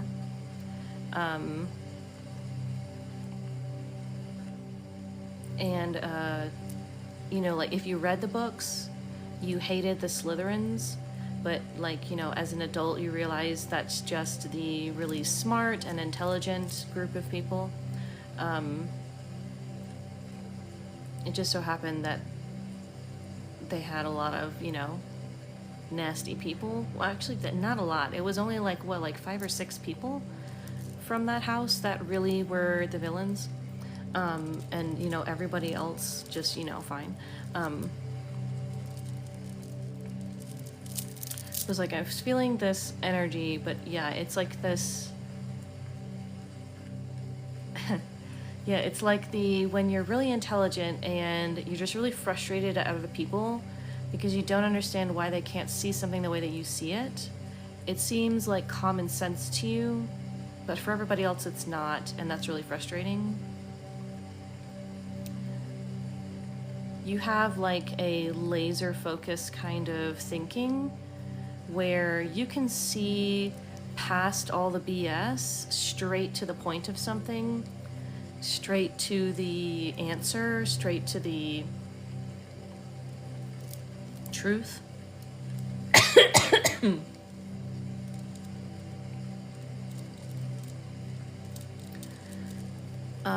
For example, like, you're more likely to know things that you don't realize is a new thing that science has discovered that you've known like the whole time. Or something that you just know, but you then later find out that that's a scientific fact or something. For example, 2-3 years ago, they discovered a new set of sinuses in the back of the throat, behind the nose. And I already knew that that was there just because of how in touch with my body I am. And how, like, I just knew where all sinuses were because you can feel that's where stuff is dripping from. So it's like I knew that those sinuses were there, but I never knew that that was not known. Because it was like this big discovery that they discovered that there's sinuses that they didn't know about like 3 years ago. I was flabbergasted. I was like, how did they not know? Like, how?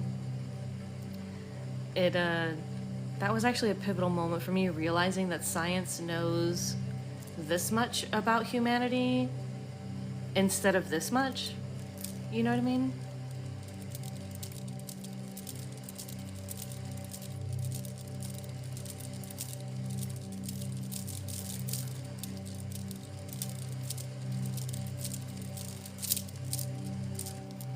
Or even like with people, you can see how and why people do things. Like maybe you see someone, they're like, you know, why does everything always go wrong for me? And you're like, it's because you always do this, and it's because of this, and what you need to do is this, but you don't believe that you need to do that. But it's like so obvious that I had a friend like that would move from place to place, change jobs all the time. And it's like, dude, like if you don't want to get fired, do the actual work. Put your phone in your car. Like what? Like why are you blaming them for firing you when they told you not to be on your phone? I just don't get it. I don't get it. Oh, my baby. Meow. So that frustration, I understand.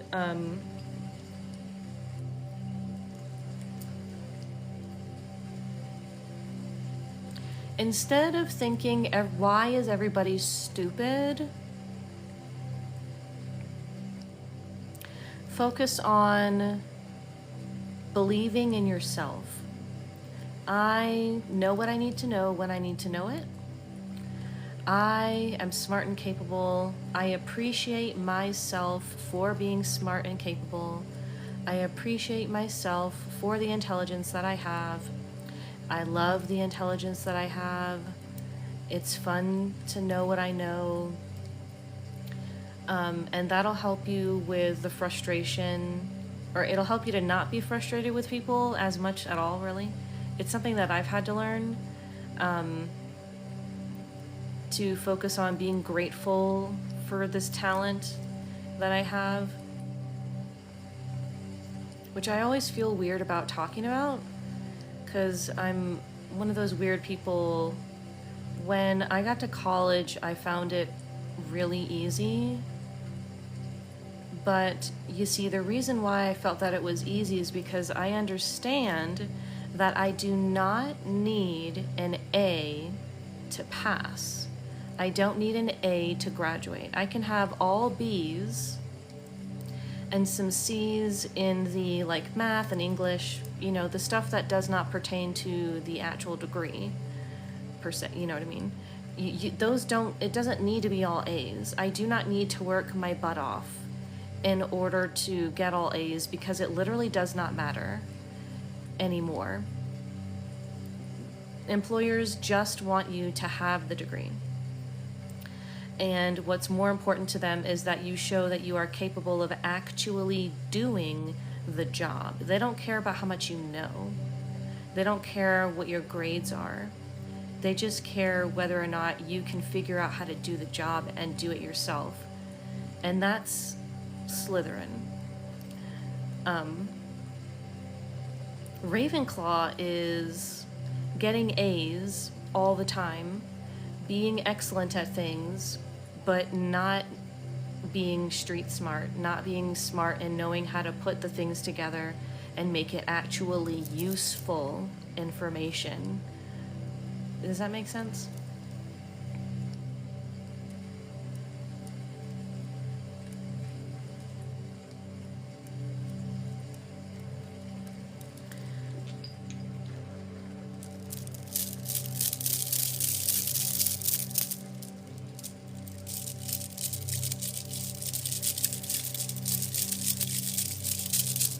And that's why we can tend to look like mean people.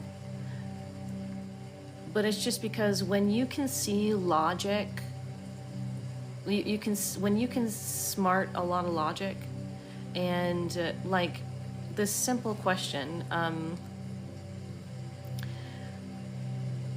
who gets to go first at an airport? The plane waiting to take off, or a plane that is here and needs to land? This one is circling, it's ready to land, there's one ready to take off. Who should go first?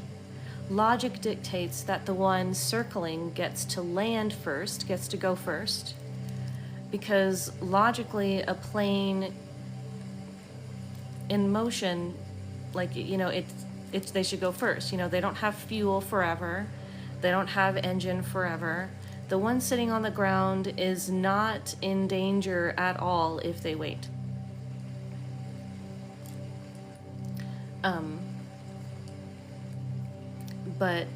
And I'm so thankful for my aunt for teaching me this, because that's the first question she said when she started to teach me logic.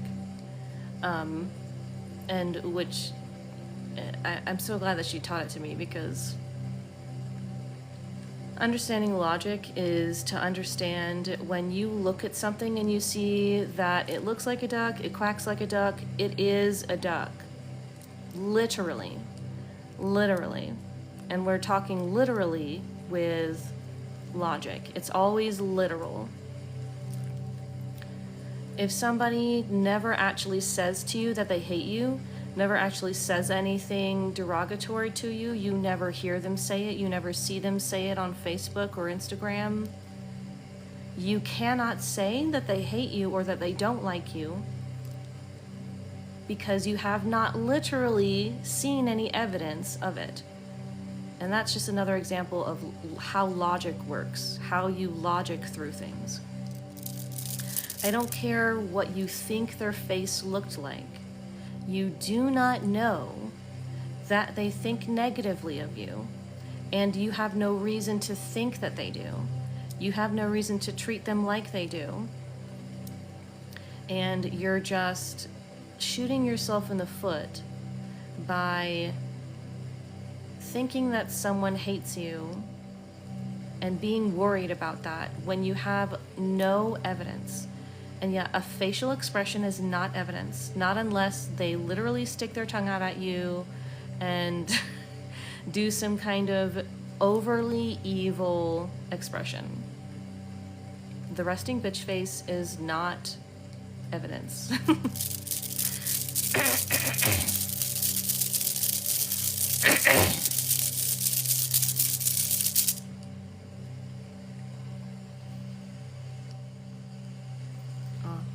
I was going to show you guys my cat was twitching in her sleep, but she stopped right when I grabbed my phone to move it.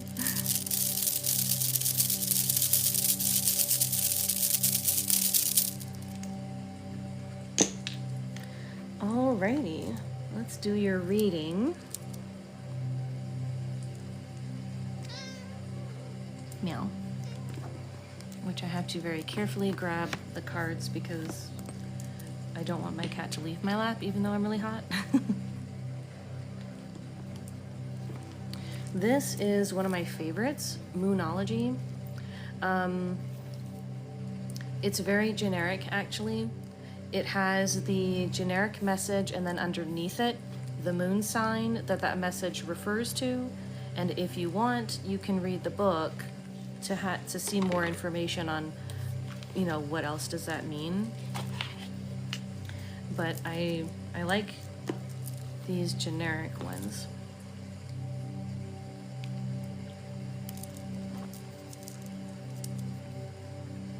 Ah, cool. Well, I definitely recommend it. Whenever you first get into oracle cards, it's a lot easier than tarot because there's a straightforward message on each card. And if you want to know more like details, The explanation in the booklet is very detailed. It'll tell you the details on the message, plus the details on what the moon sign means, and how the two relate together.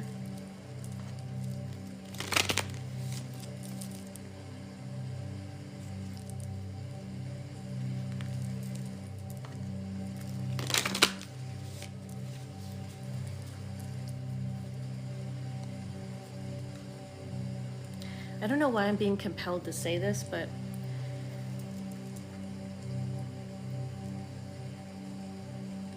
and how to say this, like, you know, there are the people that think that, you know, oh, I have to get all A's in grades, I have to get all the extra points, I have to do all the extra projects to get an A+, a perfect score, more than perfect score. I promise you, the person who only works as much as they need to is smarter than you.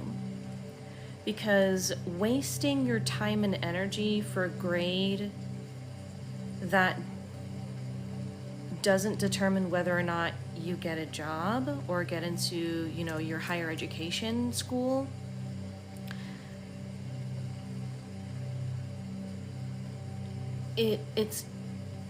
it's not smart to hurt yourself for something that means only this much more. As I said earlier, like, you know, I got into college and I had C's and D's in high school. I barely graduated, barely. And in college, it was easy for me to get A's. I had all A's in math, algebra, I think it was. And I could easily get an A in English, but because I value my time more, I would settle for a B by writing the assignment the day of or the night before, depending on what time the class was. Your time is precious, and to spend all of your time stressing over getting 100% A is stupid. It's stupid. And my spirit guides want me to leave it at that. Okay. All right, Britt. I'm sorry, I forgot. Did you have a specific question, Britt, for your reading?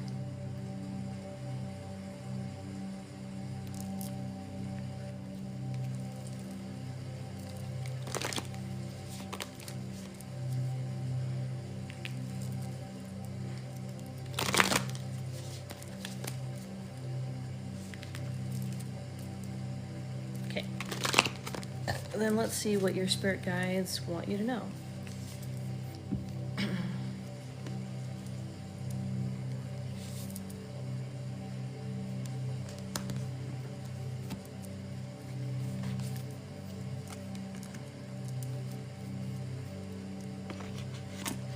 Okay, good news. You are coming to the end of a tough cycle in your life. So right now you just need to work through your fears. The cycle is ending. Work through your fears to heal from them by bringing love into the situation. Love yourself for who you are, even the parts that you don't like. Even the parts that you think are flaws are all things that you should love about yourself. There's nothing that causes us to be unworthy of returning to God's presence. I know that kind of goes against Christian beliefs. As I said before, I'm not Christian. I do believe in Jesus, but not in the Christian way.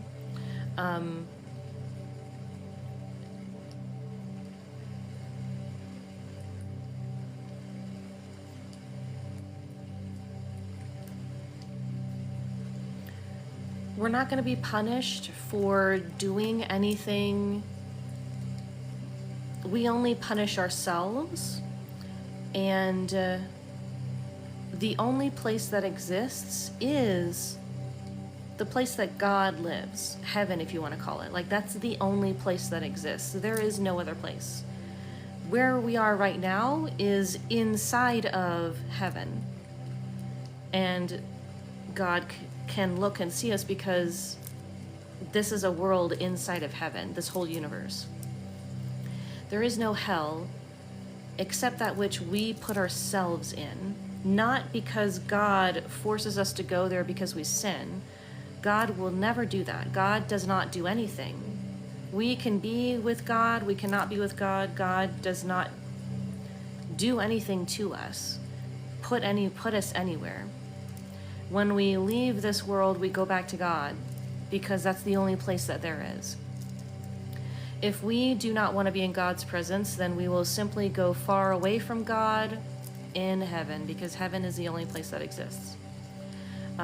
So that being said, just to help you to understand, there's nothing that you need to do in order to be worthy of God, and there's nothing that you can do or become that makes you unworthy of going back to heaven, because heaven's the only place that exists.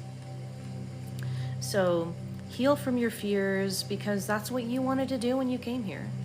You wanted to learn stuff, and this is part of learning it. And healing from your fears is what's going to help you to get through this time up until the end of this tough cycle that you've been having. And understanding and loving yourself for who you are.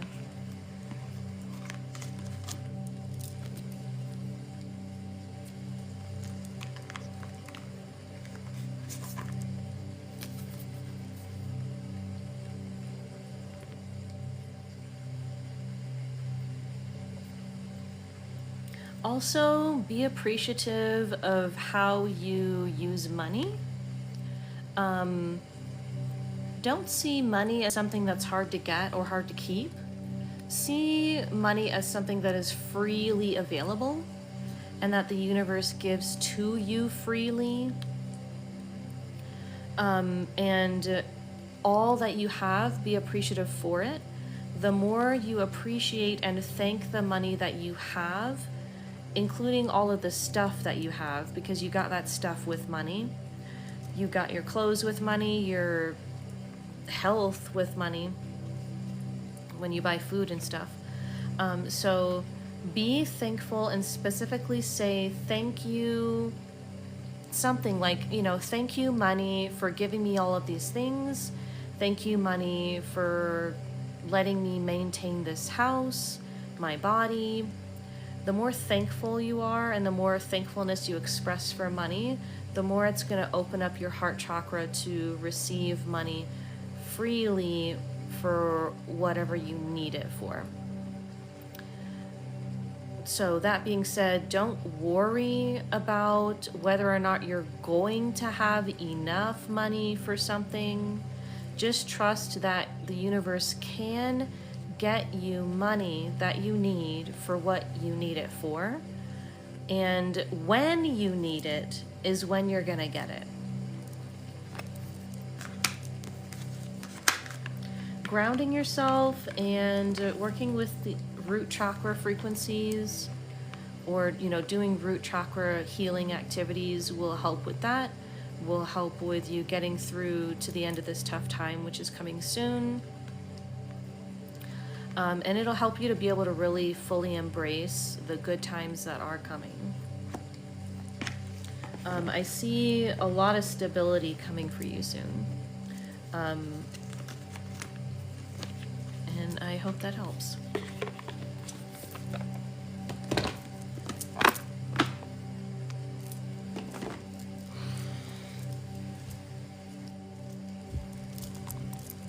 My cat got off my lap.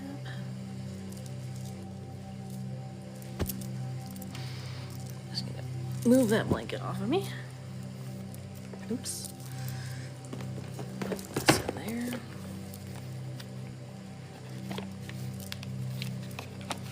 Okay, now that my cat's off my lap, I can do the thing I wanted to do.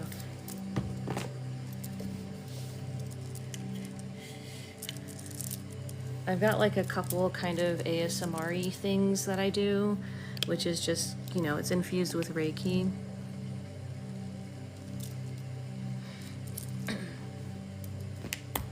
Oops. Oh, it's just that.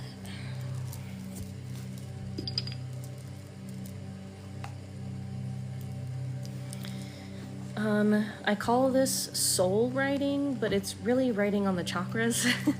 Soul writing just sounds cooler. But so I'm going to write an affirmation on each of the chakras to help the chakra be healthy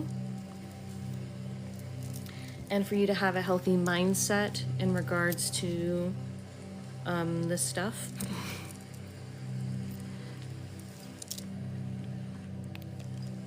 Each chakra is over a certain energy. The crown chakra is, I know what I need to know when I need to know it. That's the affirmation, or these are affirmations that I've sort of come up with that is like the best wording for helping you to know truths and let go of anxieties, if that makes sense.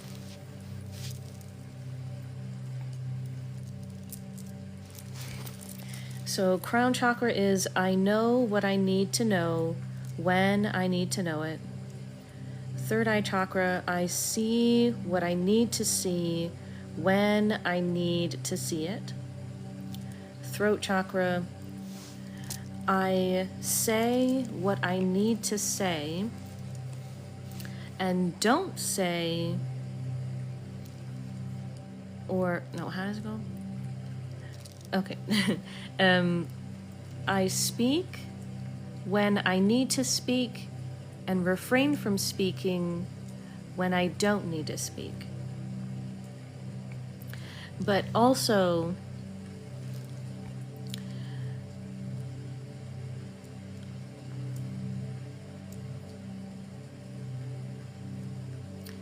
I communicate with myself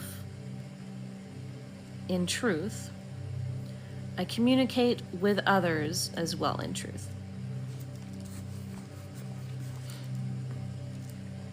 The heart chakra is, I feel love for myself and others freely.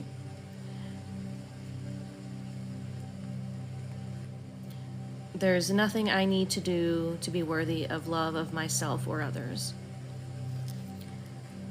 Solar plexus chakra, I do what I need to do when I need to do it, or I can do what I need to do when I need to do it. The sacral chakra,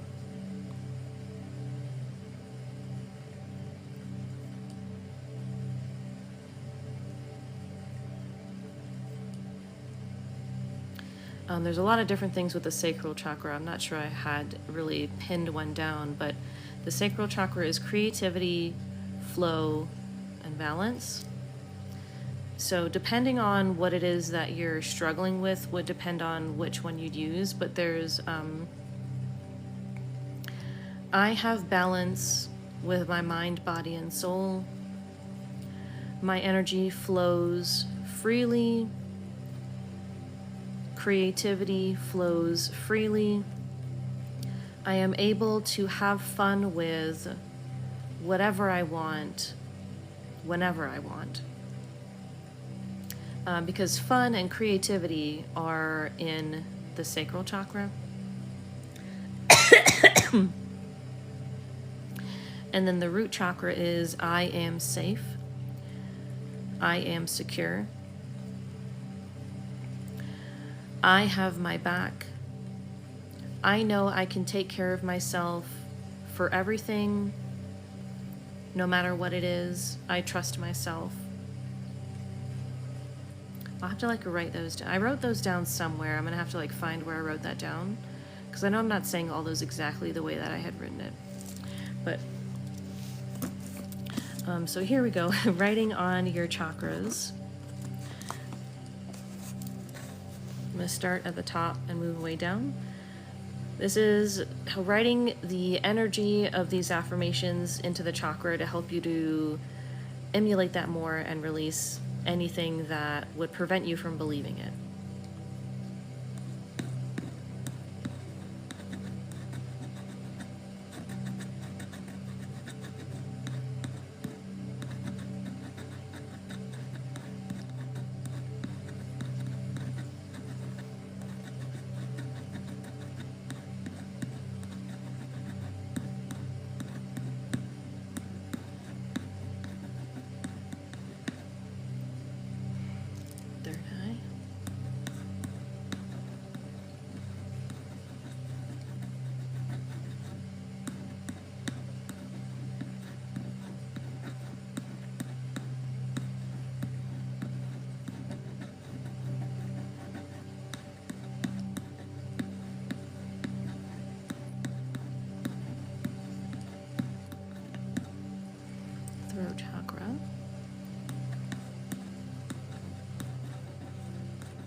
heart chakra.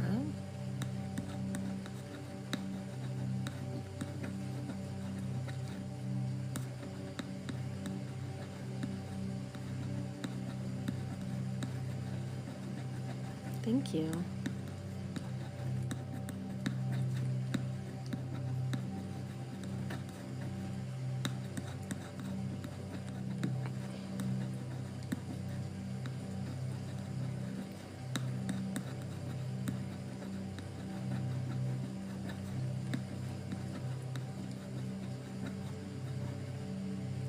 Solar plexus chakra.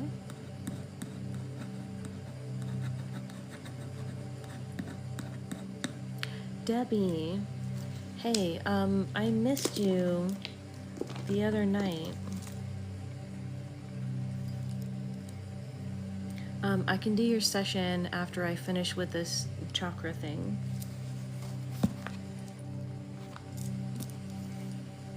Okay, let me redo solar plexus.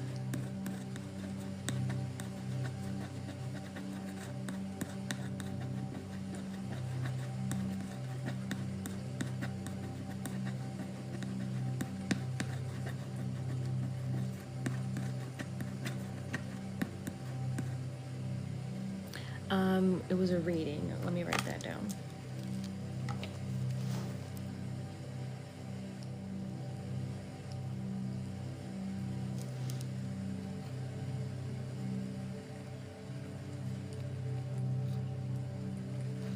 Okay.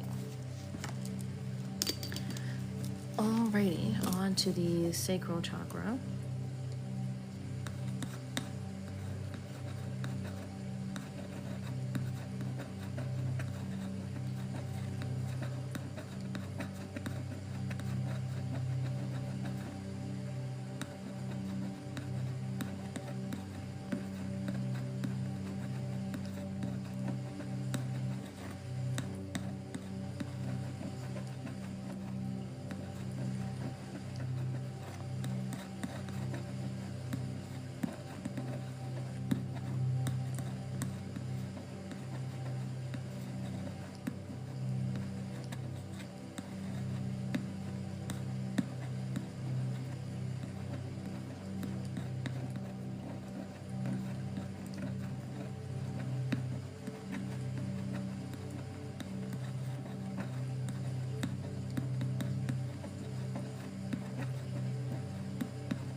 And the root chakra.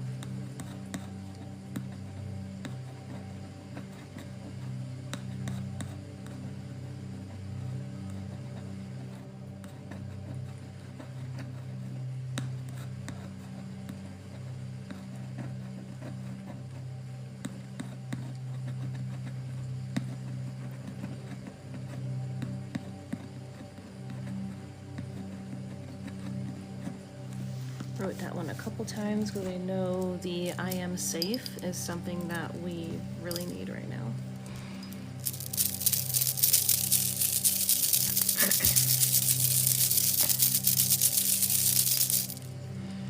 Alrighty, ironically, the blanket that I moved off of my legs, my cat is now laying on, and I am now cold.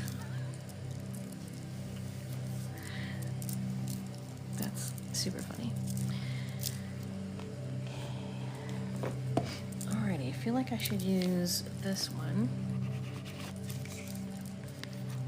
Alright, Debbie, can you comment again so I know you're here for your reading?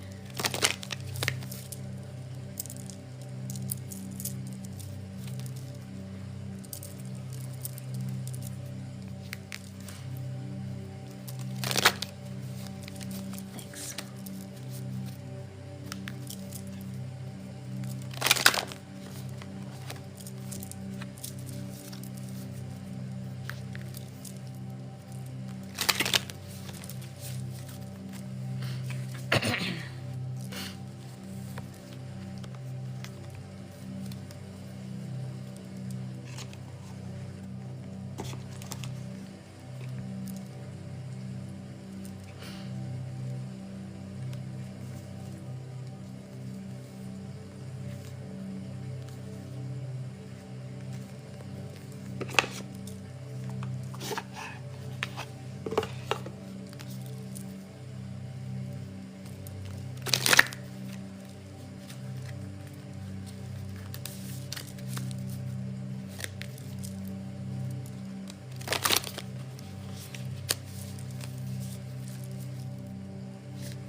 Okay, this is cool.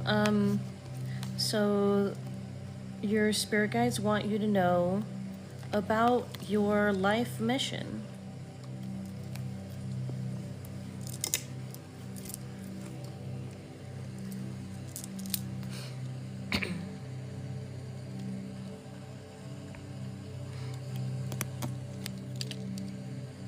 Oh, sorry, what is your question?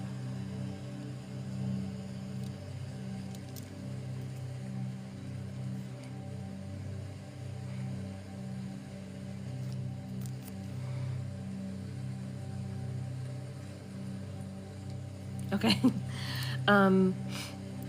So first of all, your spirit guides are saying don't give up. Don't feel down about yourself.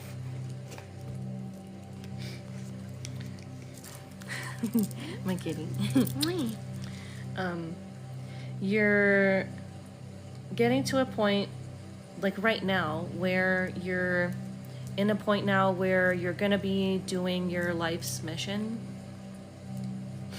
We don't necessarily are continuously doing our life's mission the whole time. You know, sometimes there might be times where we need to heal from like an accident or something, but so right now is the time that you need to know about your life mission, which is spreading a message of with the heart chakra. So everything heart chakra, helping people to heal their heart chakra through you just showing how a good, caring, loving person is supposed to be. How we're supposed to be unbiased and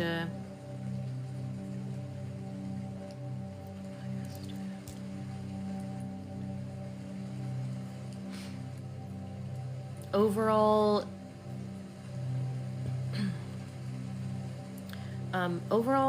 neutral about love, meaning that we give love freely to everyone equally.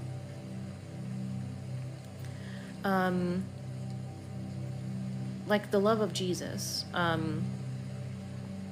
We love ourselves first, though, and that's part of this, is you helping people to understand to love themselves.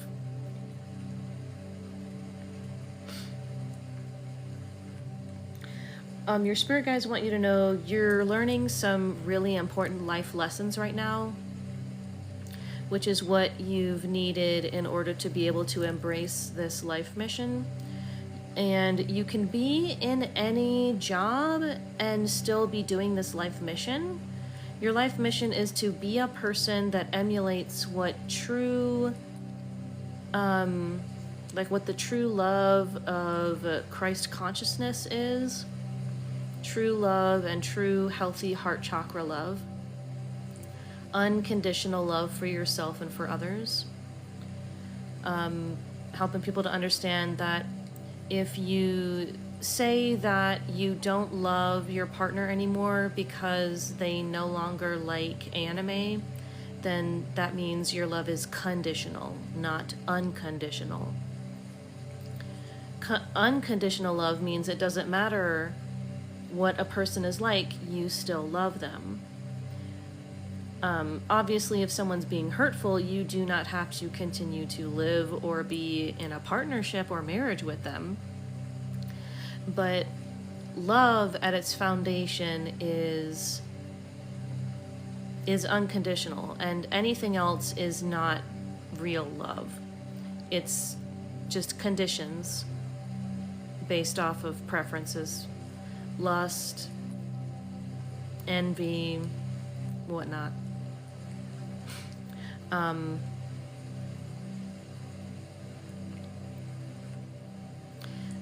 This also has to do with like just showing people how to be a good person. You know, you can be in any job and you just be a good person. You be nice to people, understanding, you know, and also understanding that, you know, people can be weird. People can be believing whatever they want, but that doesn't mean that you should treat them as less than anything that Jesus would treat them as. People tend to forget nowadays that Jesus, on purpose, preached in the bad neighborhoods. Is how to put it into perspective, but he would go to the neighborhoods of all the bad people. I use that, you know, roughly, like, you know, not that they were bad, but, you know, just the neighborhoods that people frowned upon, the people that people frowned upon, like tax collectors, prostitutes, drunks. He went to all those neighborhoods on purpose. He went to the places where all the sick people congregate because they, you know, the society pushes them away into separate spaces out of fear of, you know, catching the disease or catching sin from them. You know, you cannot help someone if you continue to see them as evil. And what I mean by that is, you know, because while there are evil actions, but people are rarely evil, and Jesus knew that. That's why he went into the house of the tax collector and had dinner with him and his family. That's why he went into literal prostitute housing places to preach to them, to eat dinner with them. Because people are people, and if we want to live in a world where love is the baseline of how we deal with people and how we see people, then we have to see people for the potential of them learning to be that kind of person. All people. That is the true way that Jesus saw everyone. Even the Pharisees and the Sadducees, who he called hypocrites. He spoke to them, telling them what they are, and some of them did follow him. Most of them, of course, did not. But, you know, if we want to live in a society where everybody is loving and kind, we have to treat the people who are not loving and kind as if they can, in fact, become people who are loving and kind. And it starts with understanding ourselves and that we need to love ourselves. When people do not love themselves, that's when they lash out at other people. That's when they do things to limit other people. Whether it be in government by taking away rights, whether it be that one teacher in school that always takes everybody's phones, hats, candy or whatnot. You know, there's always those teachers that will literally take everything away from you because they're like, oh, you're not supposed to have this. I had the opportunity of going to a Catholic private school for 4 years. And if your uniform was torn or tattered, you got a uniform violation. And there was this one teacher that, like, everybody had holes in the sweaters here, and he like, if he saw it, he would make you give it to him. And so he had this, like, his desk was just full of people's hats and sweaters and jackets that had holes. It's just ridiculous. But I mean, like, you know, anybody who has a heart, if you feel sad about anything that I'm saying, if you feel it here, please know what I'm saying is the truth. Everybody can change, and we need to treat them like they can, which means showing the love that Jesus would show them. That's the only way that people will change and that people will come to a understanding of love and peace, is when we show them love and peace, when we show them what it's supposed to be.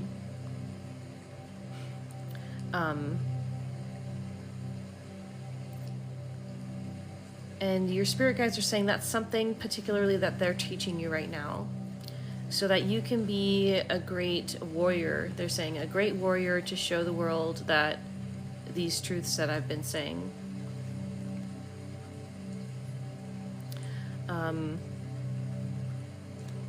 They also want you to hope that you have comfort and that you take comfort and joy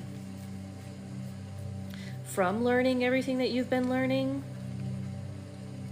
from the connections that you've been creating, the connections in your mind as well as connections with other people.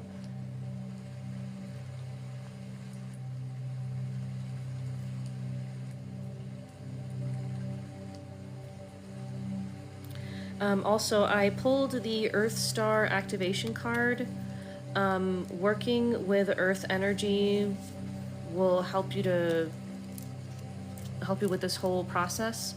I do have an Earth Star chakra activation video here on my TikTok, and it's on my YouTube. It's in the playlist Ground Guided Healing Meditations, Earth Star chakra activation. The Earth's energy is the root chakra and the heart chakra. So if you're going to do anything energy work wise, learn how to channel the Earth's energy by using your Earth Star chakra, which is what anybody can do. And to start with that, anybody can watch my Earth Star chakra activation. That's what it's for, is to start you off on channeling the Earth's energy for healing yourself and healing others. Anyways, I hope that this helps. I feel like it might be a little bit weird, but it's seriously what your spirit guides want you to know.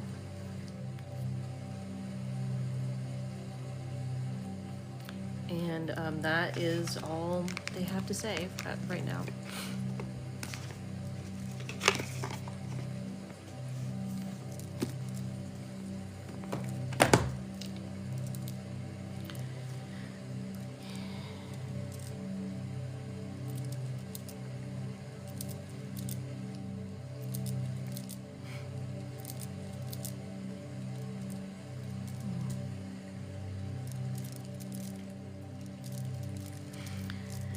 I totally understand how you feel.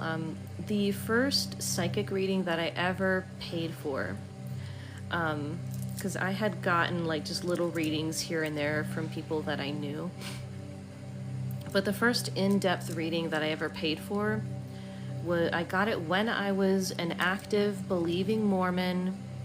And part of the message was that I needed to let go of everything that does not serve my highest good. And immediately in my brain was, she's talking about the Mormon Church. That's what she means. That's what the universe wants me to do. I felt it in my bones, but I was not able to actually leave the Mormon Church till 5 years later. So, you know, even though we might learn emphatical truths about ourselves and what we need to do, that doesn't mean that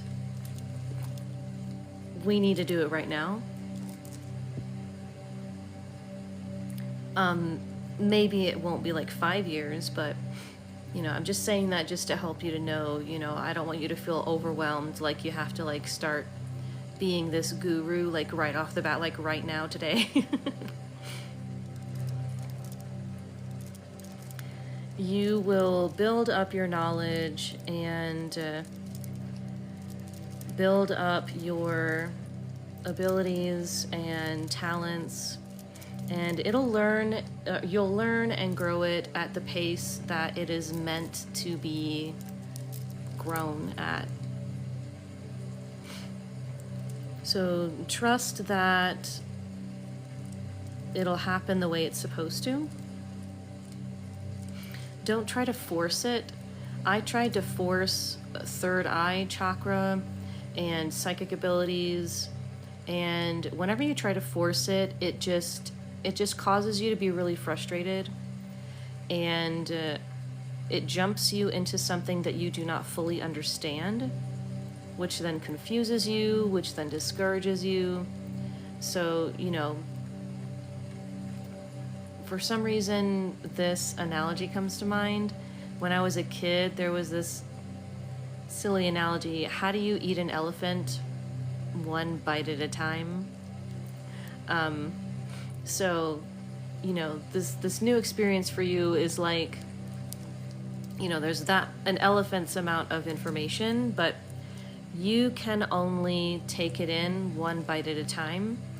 So relax, take a deep breath.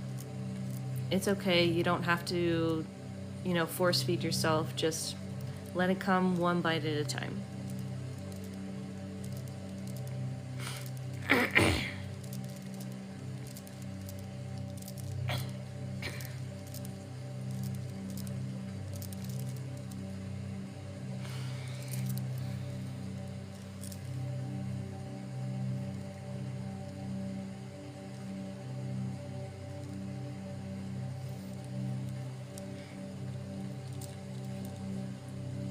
You're welcome.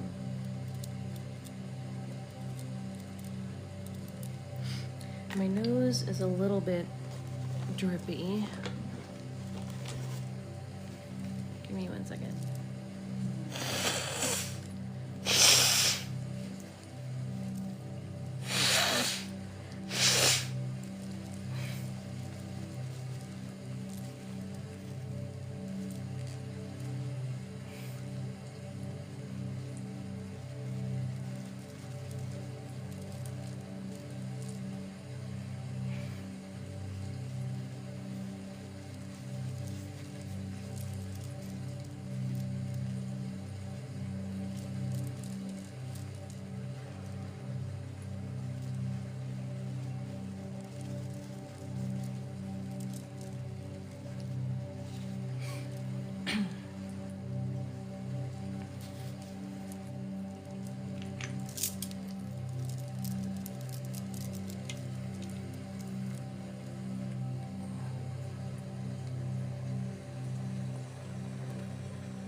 It's almost time for me to get off, so let's do a guided meditation. Ooh, my phone is heating up. Let me unplug that.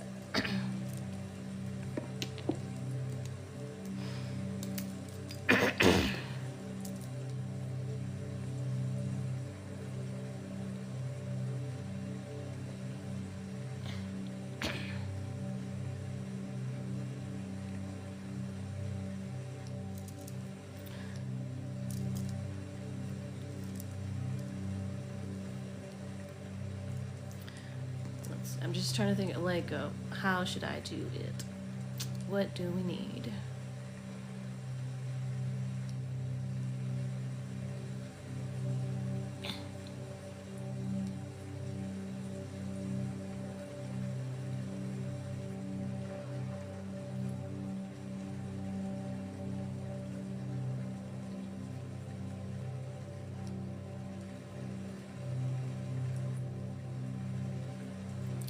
Okay, let's do an Earth Reiki Healing Experience, which is a little bit of guided meditation, guiding you into a visualization that you then take wherever you want to take it.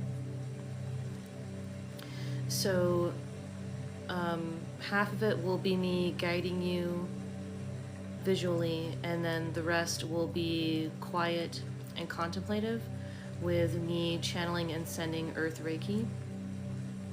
And Earth Reiki going to you and giving you the spiritual experience that you need.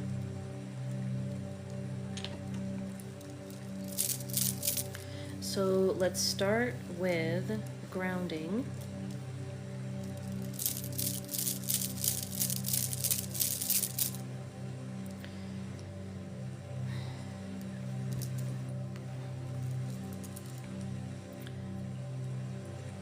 Visualize your feet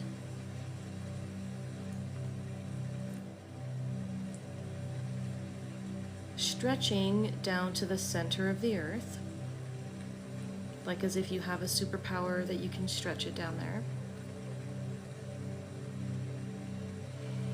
And just let your feet be in the center of the earth, safely there, with the energy of the earth pulsating through your feet, up your legs, and throughout your whole body. As the earth pulsates energy throughout your body, let yourself relax. Make sure your shoulders and your arms are relaxed.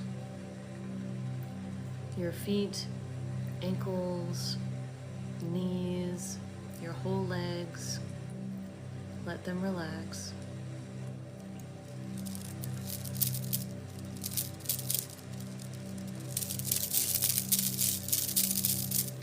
Let your hips relax, lower back, stomach, sides. Relax your chest, your neck. Let all your facial muscles relax.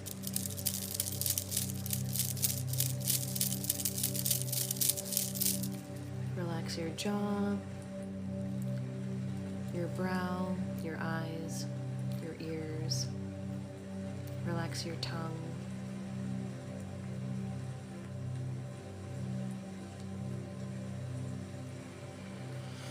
And take some deep breaths with me, breathing in through your mouth and out through your mouth. It should take 3 times as long to blow out. Breathing in through the mouth now, and out.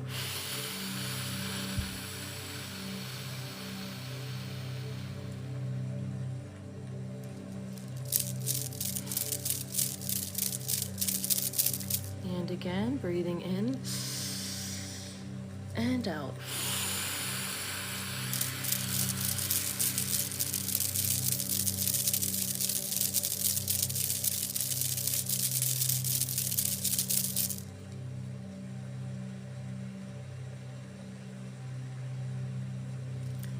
Just breathe normally now and relax.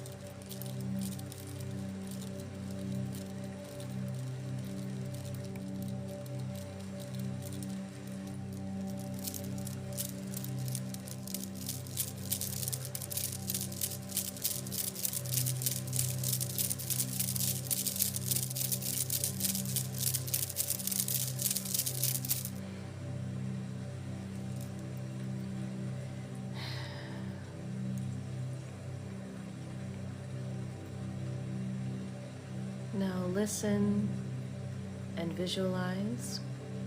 You are standing in a beautiful forest. The light shines through the trees.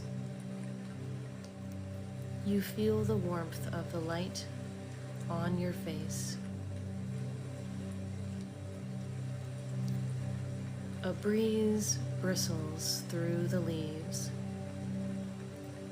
bringing you the scent of the pine trees.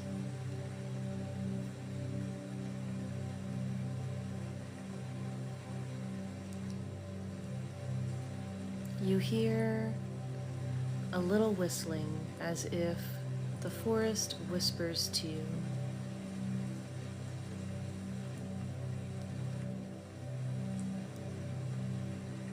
A gust of wind blows in front of you and moves a large pile of leaves,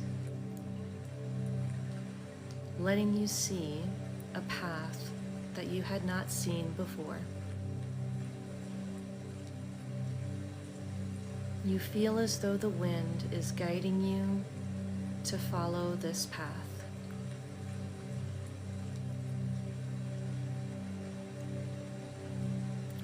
Walk down the path.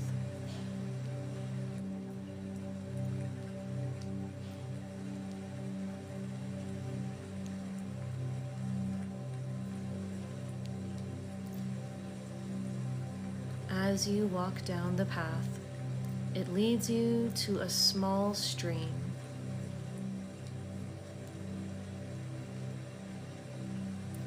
The trickling of the water against all of the tiny river rocks brings you a sense of peace.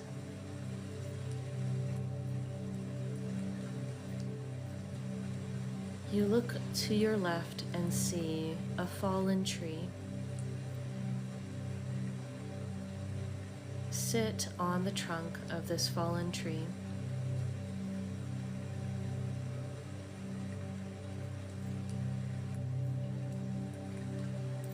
Take in the scenery around you, the beautiful trees, the smell of the pine, the trickling water of the brook, the scent that the water brings, the slight coolness that the wind feels against your skin.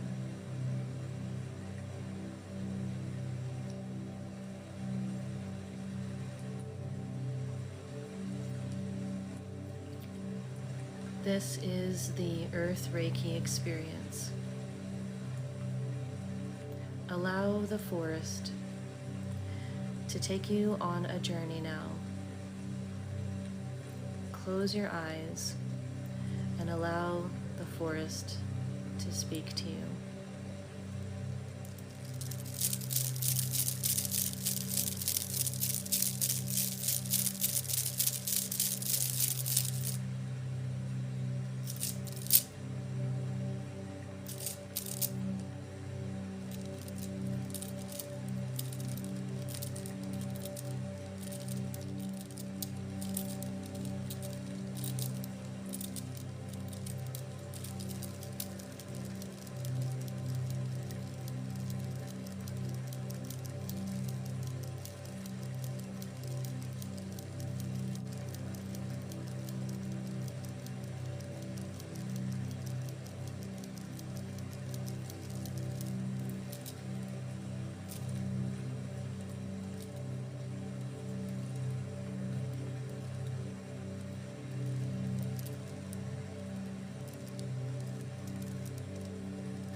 When you're ready, open your eyes and return to the here and the now.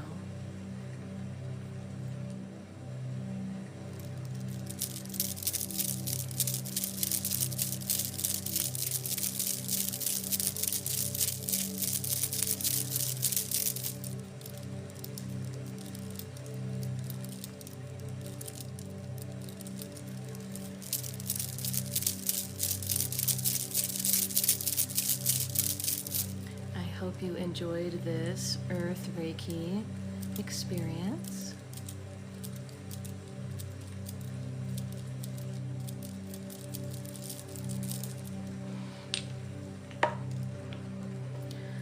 I'll be putting this live stream on YouTube, so if you ever want to come back to an Earth Reiki experience, this one will be on YouTube. And thank you all for being here. I'm glad to be able to help you on your energy healing journey, to help you be more relaxed, to help you to heal better and feel better. Thank you so much for everyone who bought a session from me. I really appreciate it. And thank you so much for all the gifts and the likes and the shares. Thank you for subscribing. And I will see you all next time. Hope you have a good day or a good night wherever you are.